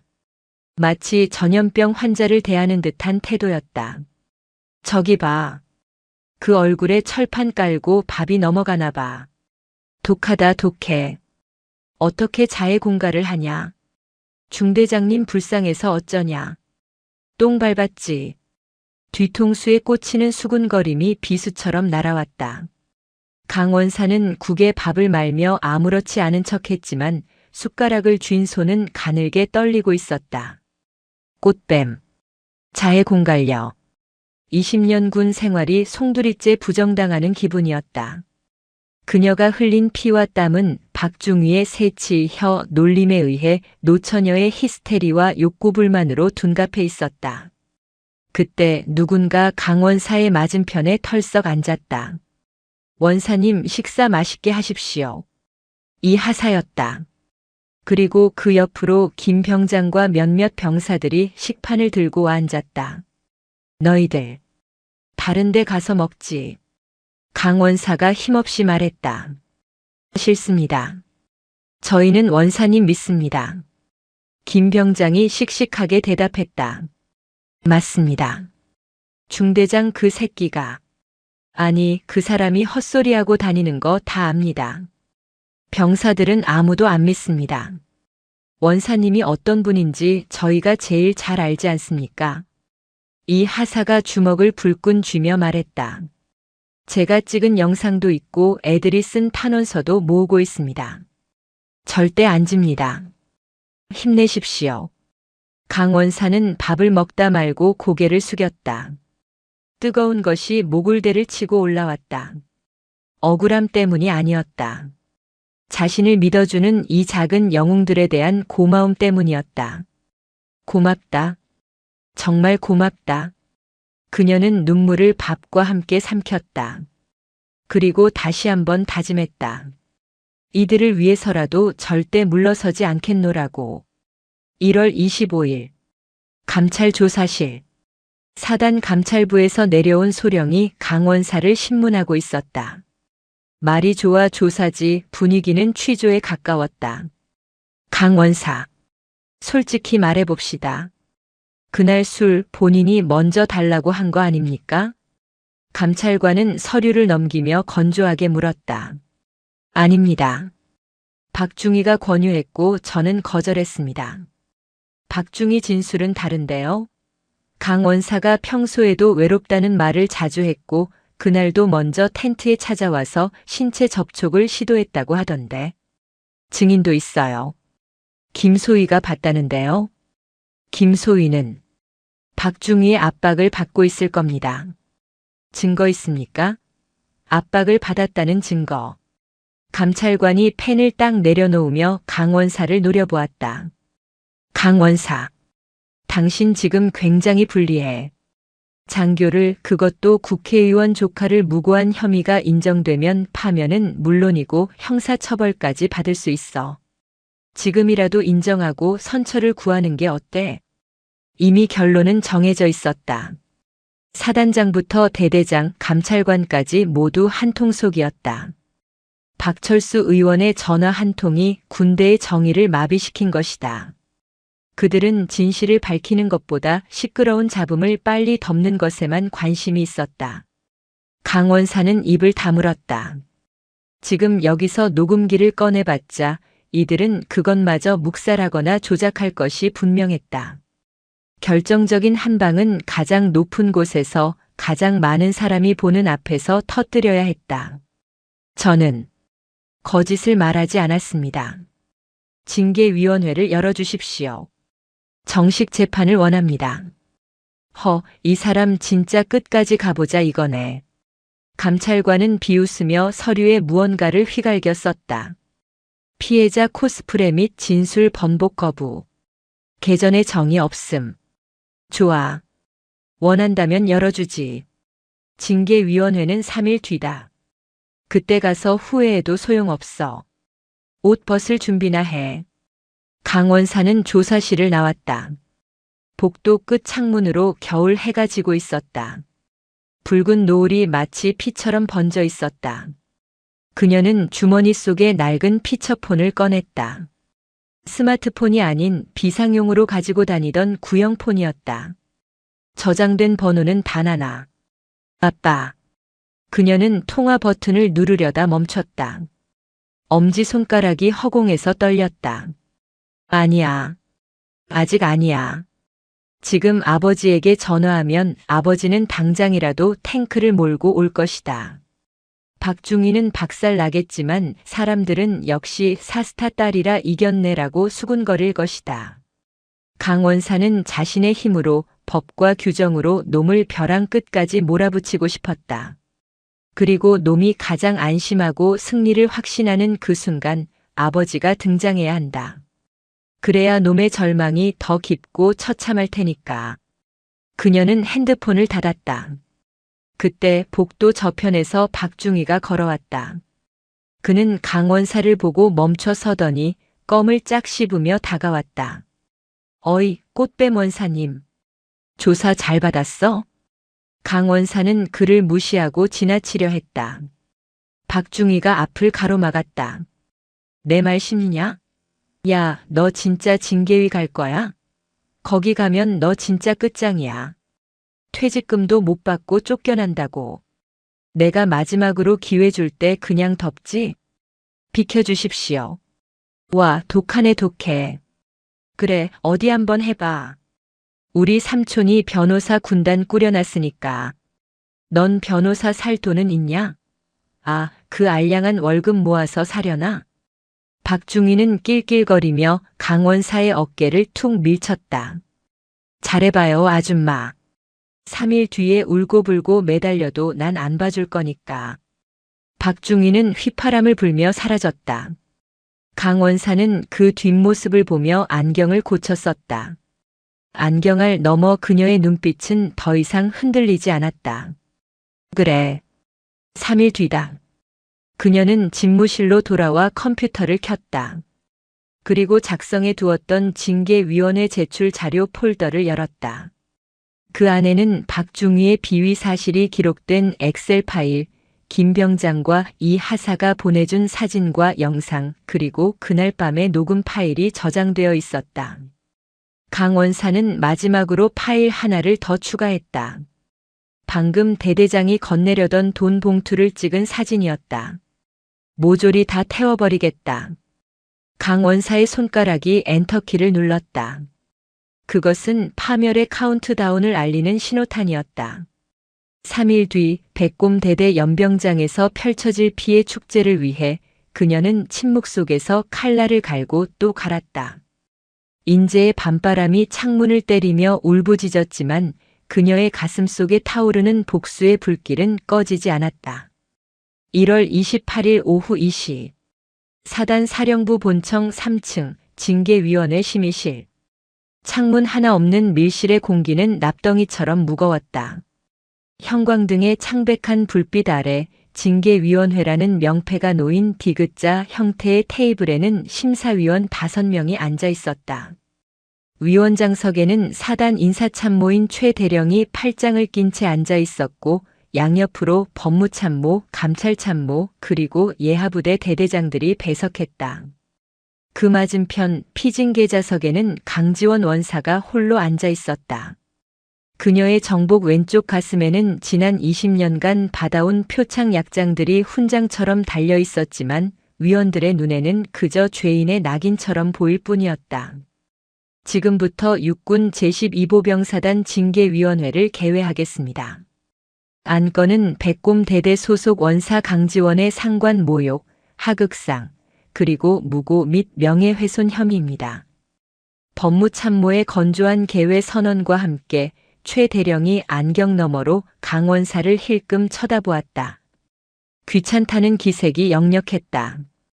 강 원사, 혐의 내용 인정하나? 인정하지 않습니다. 저는 피해자입니다. 강 원사의 목소리는 차분했지만 단호했다. 피해자라. 최 대령이 헛웃음을 흘리며 서류를 넘겼다. 여기 박민우 중위가 제출한 경위서를 보면 내용이 아주 다르던데? 강 원사가 평소 부대 운영에 사사건건 개입해서 지휘권을 훼손했고 사건 당일에도 술에 취해 지휘관 텐트에 난입해서 신체 접촉을 시도했다고 되어 있어. 게다가 자해 공갈까지 했다면서. 모두 거짓입니다. 박중희가 훈련 중 음주를 했고 저를 불러 성희롱과 폭행을 가했습니다. 증거 있나? 녹취록과 상해 진단서를 제출했습니다. 강 원사가 앞을 가리켰다.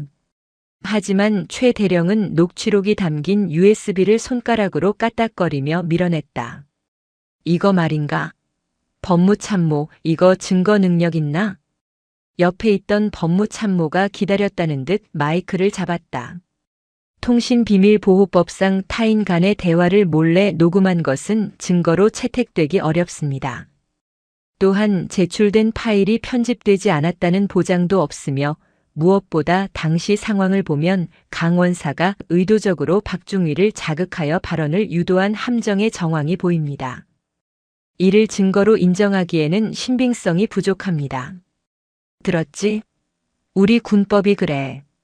자네가 유도 신문을 했다는 거야. 젊은 장교 하나 담그려고 작정한 거 아닌가? 최 대령의 비아냥에 강 원사는 입술을 깨물었다. 이미 판은 짜여 있었다. 법과 규정은 힘있는 자들의 편의대로 해석되고 있었다. 증인을 부르겠습니다. 당시 현장에 있었던 김철수 소위입니다. 문이 열리고 김소희가 들어왔다. 그는 강 원사와 눈도 마주치지 못한 채 바닥만 보고 걸어와 증인석에 섰다. 어깨가 잔뜩 움츠러들어 있었다. 김소희, 그날 밤 상황을 본대로 말해봐. 강 원사가 박중희에게 맞았나? 최 대령의 질문에 김소희의 입술이 파르르 떨렸다.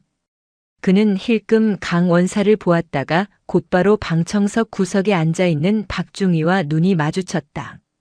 박중희는 팔짱을 끼고 김소희를 쏘아보고 있었다. 똑바로 말 안 하면 너도 죽는다는 살벌한 눈빛이었다. 김소희는 마른 침을 삼켰다.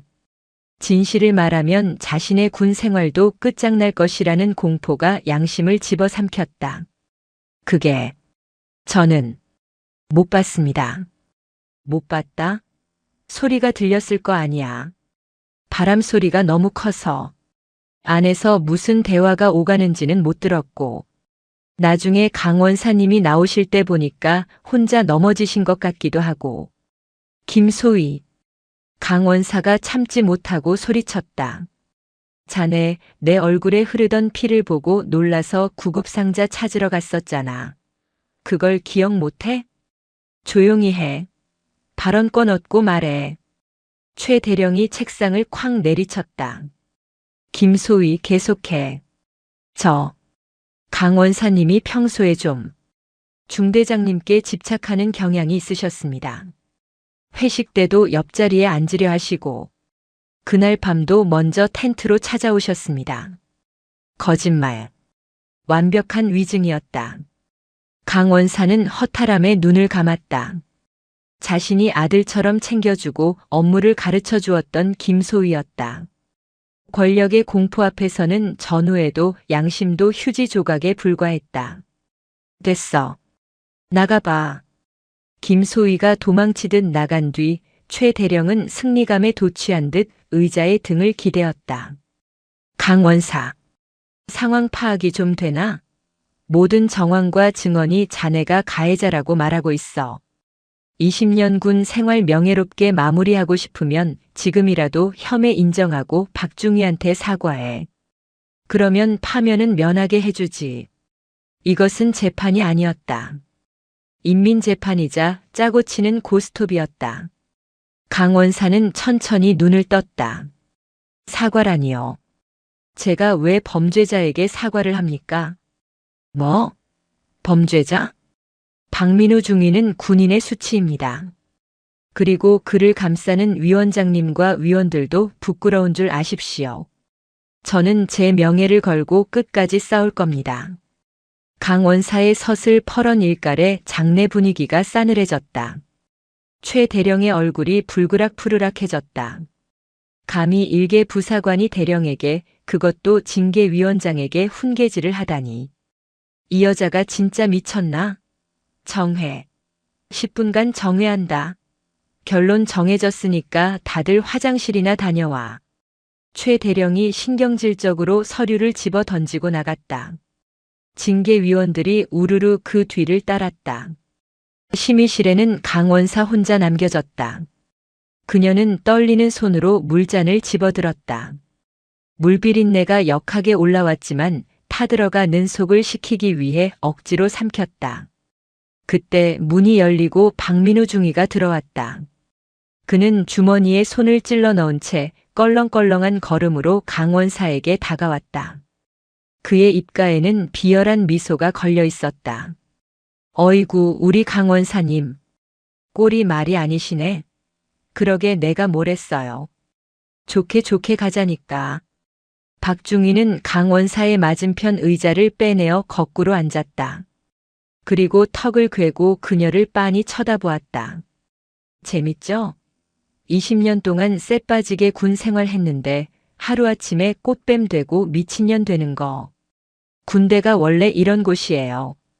정해? 규정? 그거 다 힘없는 놈들이나 지키는 거지. 아까 김소희 봤죠? 걔가 왜 거짓말했을까? 걔도 아는 거야. 내 줄을 잡아야 사는지 썩은 동아줄인 아줌마를 잡아야 사는지. 세상이 그래요. 억울해하지 마. 박중희는 킬킬거리며 강 원사의 어깨에 묻은 먼지를 털어주는 신용을 했다. 이제 옷 벗으셔야겠네. 퇴직금은 나오려나? 아, 명예훼손으로 고소당하면 합의금으로 다 날리시겠구나. 어쩌냐, 나이 50 다 돼서 빈털터리로 쫓겨나면. 식당 설거지 자리라도 알아봐드려. 우리 삼촌이 아는 식당 많은데. 강 원사는 천천히 고개를 들었다. 그녀의 안경 너머 눈동자는 흔들리지 않았다. 오히려 깊은 심연처럼 고요했다. 박민우 중위. 왜요? 할 말 남았어? 기억해라. 지금 내가 뱉은 그 말들, 그리고 내가 저지른 그 짓들. 내가 믿는 그 빽이 사라지는 순간 그 모든 게 너를 찌르는 칼이 될 거다. 하하. 빽이 사라져? 우리 삼촌이? 야, 꿈 깨세요. 우리 삼촌 다음 총선에도 당선 확실이고 이번에 국방위원장 되실 분이야. 내가 망할 일은 없어. 내가 망하면 망했지. 박중희는 자리에서 일어나 강원사의 귀에 대고 속삭였다. 악마의 속삭임 같았다. 그러니까 주제 파악 좀 하고 살았어야지. 어디 여자가 감히 장교를 이겨 먹으려고 들어? 넌 그냥 내 발밑에 굴러다니는 자갈이야. 밟으면 밟히는 대로 있어야지. 박중희는 조소 섞인 웃음을 터뜨리며 심의실 문을 열었다. 복도에 있던 그의 추종자들이 그를 맞이했다. 중대장님 고생하셨습니다. 담배 한 대 피우시죠. 아, 속 시원하다.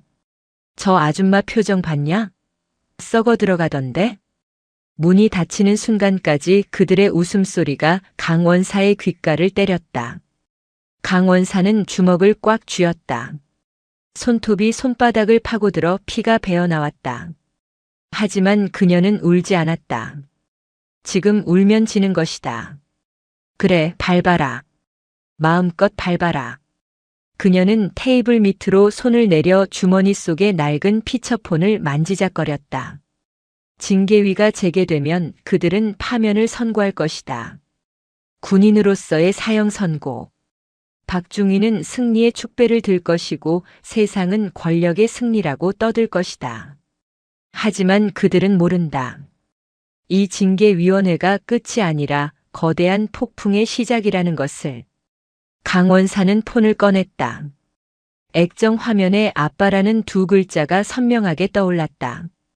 그녀의 엄지손가락이 통화 버튼 위에서 잠시 멈췄다. 이제 오세요, 아빠.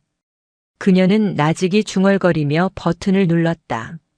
신호가 가기도 전에 전화는 연결되었다. 지원아. 수화기 너머에서 들려오는 굵고 낮은 목소리. 태산 같은 아버지의 목소리였다. 네, 아빠. 많이 참았다. 이제 됐다. 지금 간다. 뚝. 전화가 끊어졌다. 강원사는 폰을 다시 주머니에 넣었다. 그녀의 입가에 처음으로 희미한 미소가 번졌다. 그것은 더 이상 피해자의 미소가 아니었다. 심판자의 미소였다. 잠시 후 최 대령과 위원들이 다시 들어왔다. 그들의 표정에는 귀찮은 일을 빨리 처리하고 치워버리겠다는 조급함이 묻어 있었다. 자, 빨리 끝냅시다. 심의 결과 발표하겠습니다. 최 대령이 판결문을 집어들었다. 피징계자 강지원. 귀관은 상관 모욕 및 하극상, 그리고 허위 사실 유포로 인한 부대 위상 실추의 혐의가 인정되는 바. 최 대령이 잠시 뜸을 들이며 강원사를 내려다보았다. 강원사는 그 시선을 피하지 않고 똑바로 마주보았다. 그 당당함이 최 대령의 심기를 다시 한번 건드렸다. 본위원회는 귀관에게 파면을 의결한다. 땅. 망치 소리가 3번 울렸다. 사형 선고였다. 복도 밖에서 기다리고 있던 박중희가 쾌재를 부르는 소리가 들려왔다. 봤지? 내가 이긴다니까. 최 대령은 의기양양하게 웃으며 자리에서 일어났다. 강원사. 억울하면 항소하든지. 뭐 받아들여지진 않겠지만 당장 짐 싸서 나가. 내일부터 출근하지 말고. 그 순간이었다. 두두두두두두두. 갑자기 창문도 없는 심의실 건물이 미세하게 진동하기 시작했다. 책상 위에 물잔에 담긴 물이 요동치고 천장의 형광등이 파르르 떨렸다. 뭐야? 지진이야? 법무참모가 놀라서 소리쳤다. 진동은 점점 더 커졌다. 그것은 땅에서 올라오는 진동이 아니었다. 하늘에서 내리꽂히는 거대한 압력이었다. 쿠구구구구궁. 건물 전체를 집어삼킬 듯한 굉음이 가까워지고 있었다. 그것은 수십 톤의 강철이 공기를 찢으며 내려오는 소리였다. 이게 무슨 소리야? 밖의 상황 봐. 최 대령이 당황해서 소리쳤다. 그때 복도 쪽 창문으로 거대한 그림자가 스쳐 지나갔다. 그리고 맹렬한 바람이 불어 닥치며 복도 창문들이 덜컹거렸다. 그것은 헬기였다. 그것도 일반적인 수송 헬기가 아니었다. 육중하고 검은 동체 그리고 꼬리 날개에 선명하게 박혀있는 대한민국 육군 마크. 사단 본청 앞 연병장 잔디가 태풍을 만난 듯 뽑혀 나갈 기세로 눕고 있었다. 헬기가 착륙하려 하고 있었다. 심의실 문이 벌컥 열리고 복도에 있던 박중희가 뛰어들어왔다. 대령님, 대령님, 헬기 왔습니다. 박중희의 얼굴은 흥분으로 상기되어 있었다.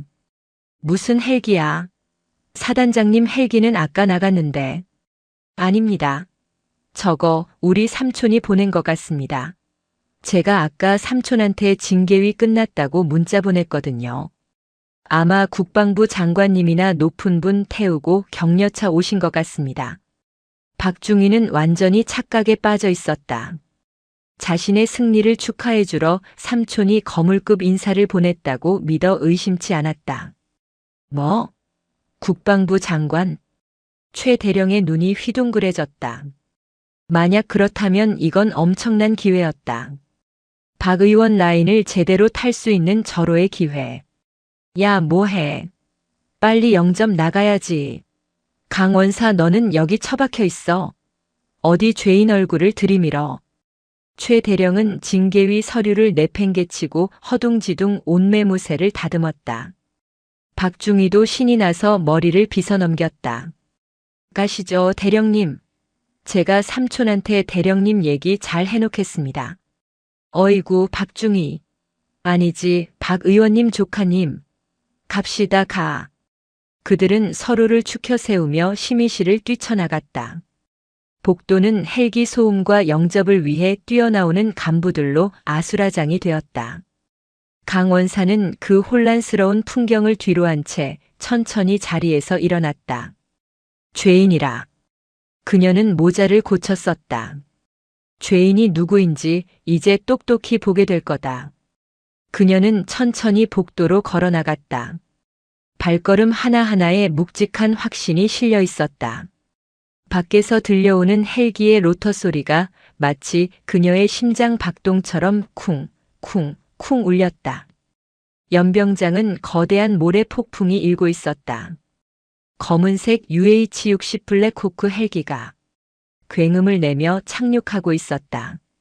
프로펠러가 일으키는 돌풍에 사단 본청 앞에 심어놓은 조경수들이 허리가 꺾일 듯 휘어졌다. 박민우 중위와 최 대령 그리고 사단 참모들은 눈을 제대로 뜨지 못하면서도 혹시나 높으신 분 눈에 띌까 싶어 칼같이 도열해 있었다. 대령님, 저기 보십시오. 성판입니다. 박중희가 소리쳤다. 헬기 앞부분에 붙은 붉은색 판. 그 위에 은색 별이 반짝이고 있었다. 하나, 둘, 셋. 그리고 넷. 네. 4개. 포스터? 최 대령의 다리가 휘청거렸다. 사성 장군.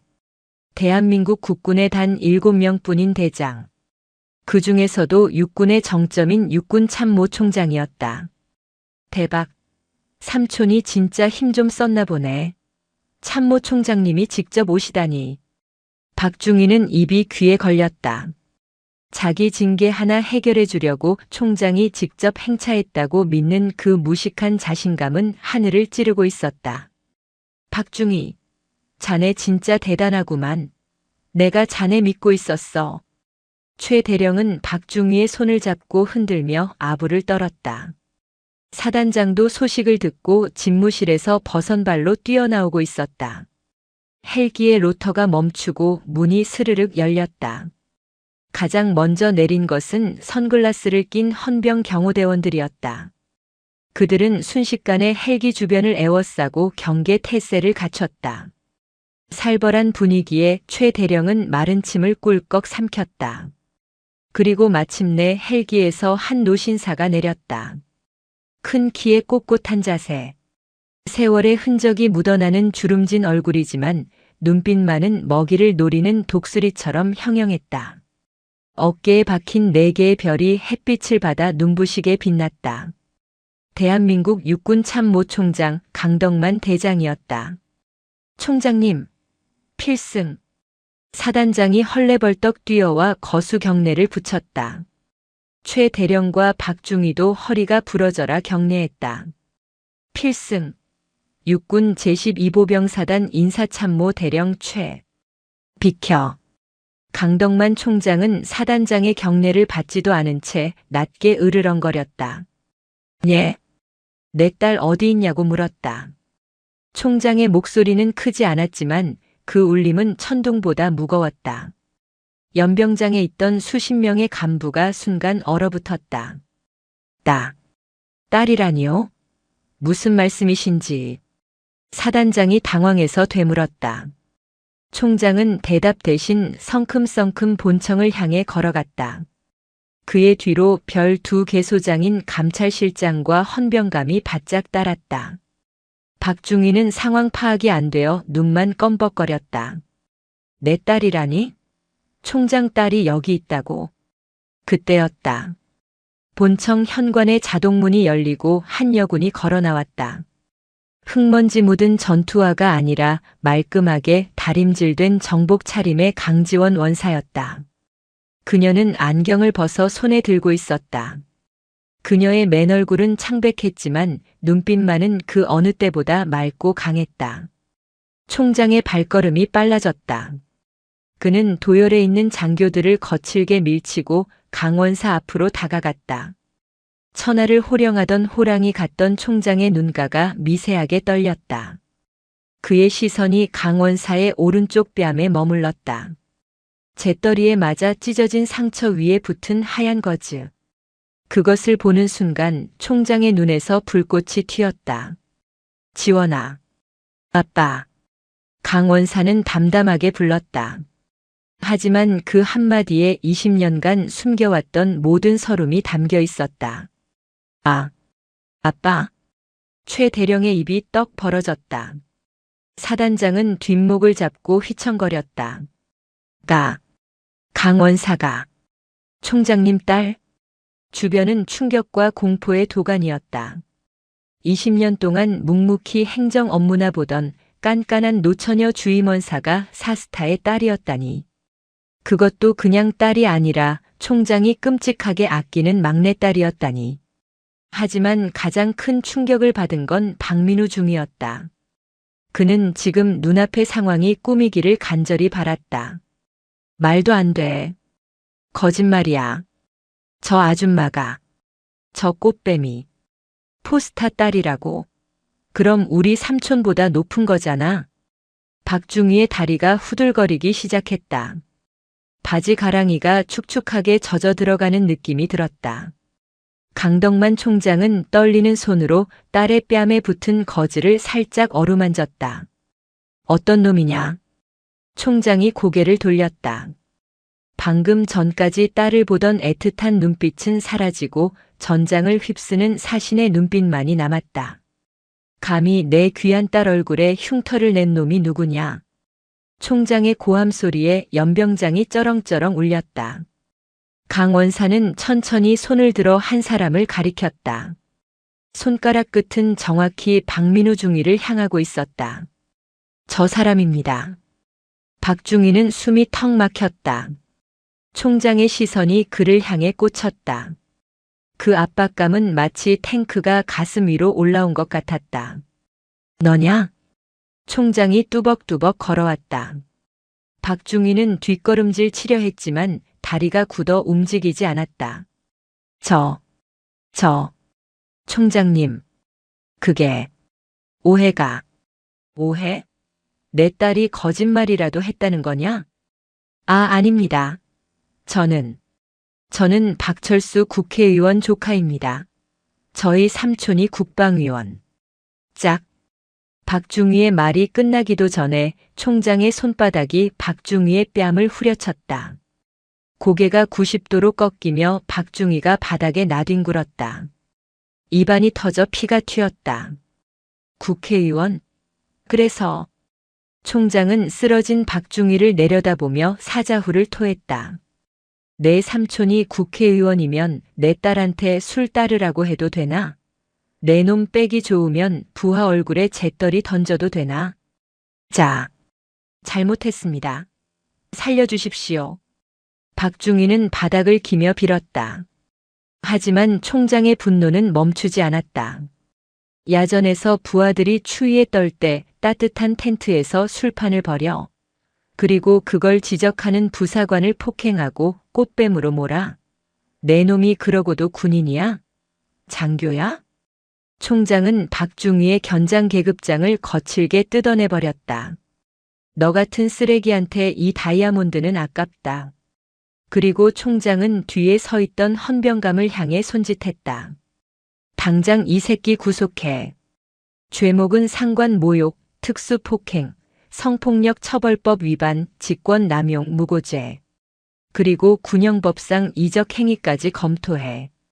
전시나 다름없는 훈련 중에 술 처먹고 지휘소 비운 건 적을 이롭게 한 거니까. 예, 알겠습니다. 헌병들이 달려들어 박중희의 팔을 꺾고 수갑을 채웠다. 철컥 하는 차가운 금소금이 박중희의 인생 종말을 알리는 종소리처럼 들렸다. 대령님, 사단장님, 살려주세요. 삼촌한테 전화 좀 해주세요. 박중희가 발악하며 소리쳤지만 사단장과 최 대령은 이미 고개를 돌리고 외면하고 있었다. 그들도 지금 제 코가 석자였다. 총장은 사색이 된 최 대령에게 다가갔다. 자네가 징계위원장인가? 네. 예. 인사참모 최. 내 딸을 꽃뱀으로 몰아서 파면시켰더군. 조사가 아주 철저했어. 증거도 없이 위증만 가지고 사람 하나 병신 만드는 게 자네 특기인가? 아, 아닙니다.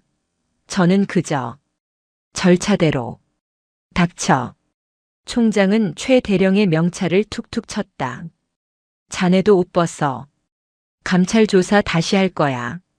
박중희한테 뇌물 받은 거 있나 싹 다 털어봐. 10원짜리 하나라도 나오면 자네는 연금도 없을 줄 알아. 최 대령은 그 자리에 주저앉았다. 오줌을 지린 박중희 옆에서 대령 계급장을 단 사내가 엉엉 울기 시작했다. 상황은 순식간에 정리되었다. 박중희는 개처럼 끌려갔고 사단장과 참모들은 줄줄이 감찰실장의 호출을 받았다. 연병장에는 흙먼지가 가라앉고 있었다. 강 원사는 그제야 긴장이 풀린 듯 휘청거렸다. 지원아. 총장이 달려와 딸을 부축했다. 천하의 사성 장군이 딸 앞에서는 그저 평범한 아버지가 되어 있었다. 미안하다. 아빠가 너무 늦게 왔지? 내가 너 임관할 때 약속했었잖니. 절대 개입 안 하겠다고. 내 힘으로 하겠다고 해서. 그래서 참았는데. 총장의 눈시울이 붉어졌다. 이렇게 다칠 때까지 놔둬서 미안하다. 정말 미안하다. 강 원사는 아버지의 품에 얼굴을 묻었다. 20년 동안 독한 년 피도 눈물도 없는 여자라고 불리며 참아왔던 눈물이 본물 터지듯 쏟아져 나왔다. 아빠, 나 진짜 힘들었어.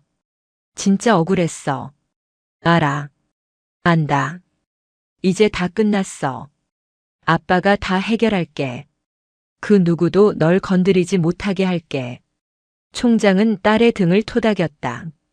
그때 저 멀리 행정반 창문 너머로 병사들이 환호하는 소리가 들려왔다. 와, 정의구현이다. 주임원사님 만세. 박중희 쌤통이다. 김 병장과 이 하사가 창문에 매달려 엄지를 치켜 세우고 있었다. 강 원사는 눈물 젖은 얼굴로 그들을 향해 희미하게 웃어주었다. 그녀의 복수는 완벽했다. 박민우 중위는 사회적으로 매장될 것이고 법적으로 처단될 것이며 평생을 사스타 딸을 건드린 멍청이라는 조롱 속에 살게 될 것이다. 강 원사는 아버지의 손을 잡았다. 그 손은 따뜻하고 거칠었다. 아빠, 나 배고파요. 밥 사줘. 그래, 가자. 내가 제일 좋아하는 김치찌개 먹으러 가자. 아빠가 오늘 휴가 냈다. 총장과 원사.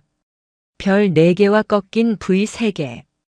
계급 차이는 하늘과 땅이었지만 두 부녀가 나란히 걸어가는 뒷모습은 그 누구보다 닮아 있었다.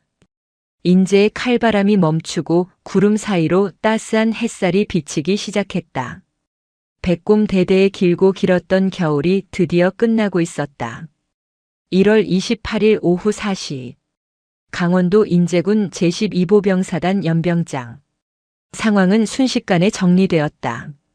사성 장군의 서리빨 같은 명령 한마디에 제12사단 헌병대군 사경찰대가 박민우 중위를 짐짝처럼 끌고 갔다. 이거 내가 누군지 알아? 삼촌한테 전화할 거야. 삼촌. 박중위는 군화 뒤꿈치가 질질 끌려가면서도 악을 썼다. 하지만 그의 목소리는 헬기 로터 소리에 묻혀 누구에게도 닿지 않았다. 이미 사단장의 눈짓을 받은 헌병들이 박중위의 입에 재갈을 물리고 양팔을 꺾어 호송차에 처박았다. 강덕만 육군참모총장은 차갑게 그 광경을 지켜보다가 사색이 되어 떨고 있는 12사단장에게 시선을 돌렸다. 김 소장. 예. 육군 소장 김영석입니다. 자네 부대 관리를 이따위로 하나? 을지부대가 언제부터 국회의원 조카 놀이터가 됐나? 최전방을 지키는 메이커 부대 명예를 똥통에 처박아도 유분수지. 면목 없습니다. 시정하겠습니다. 시정은 무슨? 자네도 조사받아. 감찰실장이 아주 탈탈 털어줄 거야. 총장의 말에 사단장은 그 자리에 털썩 주저앉았다. 별 2개가 떨어지는 소리가 들리는 듯 했다. 강지원 원사는 묵묵히 아버지의 옆모습을 바라보았다. 군복 입은 아버지는 언제나 태산처럼 거대했다. 20년 전 아빠 도움 없이 제 힘으로 해보겠습니다라며 집을 나섰던 날 아버지는 말없이 등만 두드려 주셨었다. 그랬던 아버지가 지금 자신을 위해 전군을 움직였다. 가자 지원아. 여긴 냄새나서 못 있겠다. 총장은 딸의 어깨를 감싸 안고 헬기에 올랐다. 1월 29일. 대한민국은 발칵 뒤집혔다. 속보 육군 참모총장 경로, 내 딸을 성추행해. 가해자는 여당 국방위원 조카 단독 인제 12사단에서 벌어진 하극상의 진실. 피해자는 사성 장군 딸이었다. 충격 추우니까 텐트로 들어와라. 국회의원 조카의 엽기적인 갑질 녹취록 공개. 뉴스가 터지자마자 여론은 들끓었다. 인터넷 커뮤니티와 유튜브는 난리가 났다. 와, 사이다 미쳤다. 건드려도 하필이면 참모총장 딸을 건드리냐. 박민우 신상 털렸다. 얼굴 보니까 아주 관상이 과학이네. 저 국회의원 박철수 평소에 군인 처우 개선한다더니 조카가 군인 괴롭히고 있었네. 이중성 소름. 박철수 의원은 사태 파악을 하기도 전에 기자들에게 둘러싸였다. 의원님, 조카의 성추행 사실 알고 계셨습니까? 참모총장 따님인 걸 알고 무마시키려 했다는 게 사실입니까? 카메라 플래시 세례에 박 의원은 식은땀을 줄줄 흘리며 말을 더듬었다. 저는 모르는 일입니다. 조카놈이 혼자 벌인 일이고 저는 전혀 관여하지 않았습니다. 그리고 오늘부로 박민우와는 의절하겠습니다. 그는 급하게 꼬리를 자르려 했지만 이미 늦었다.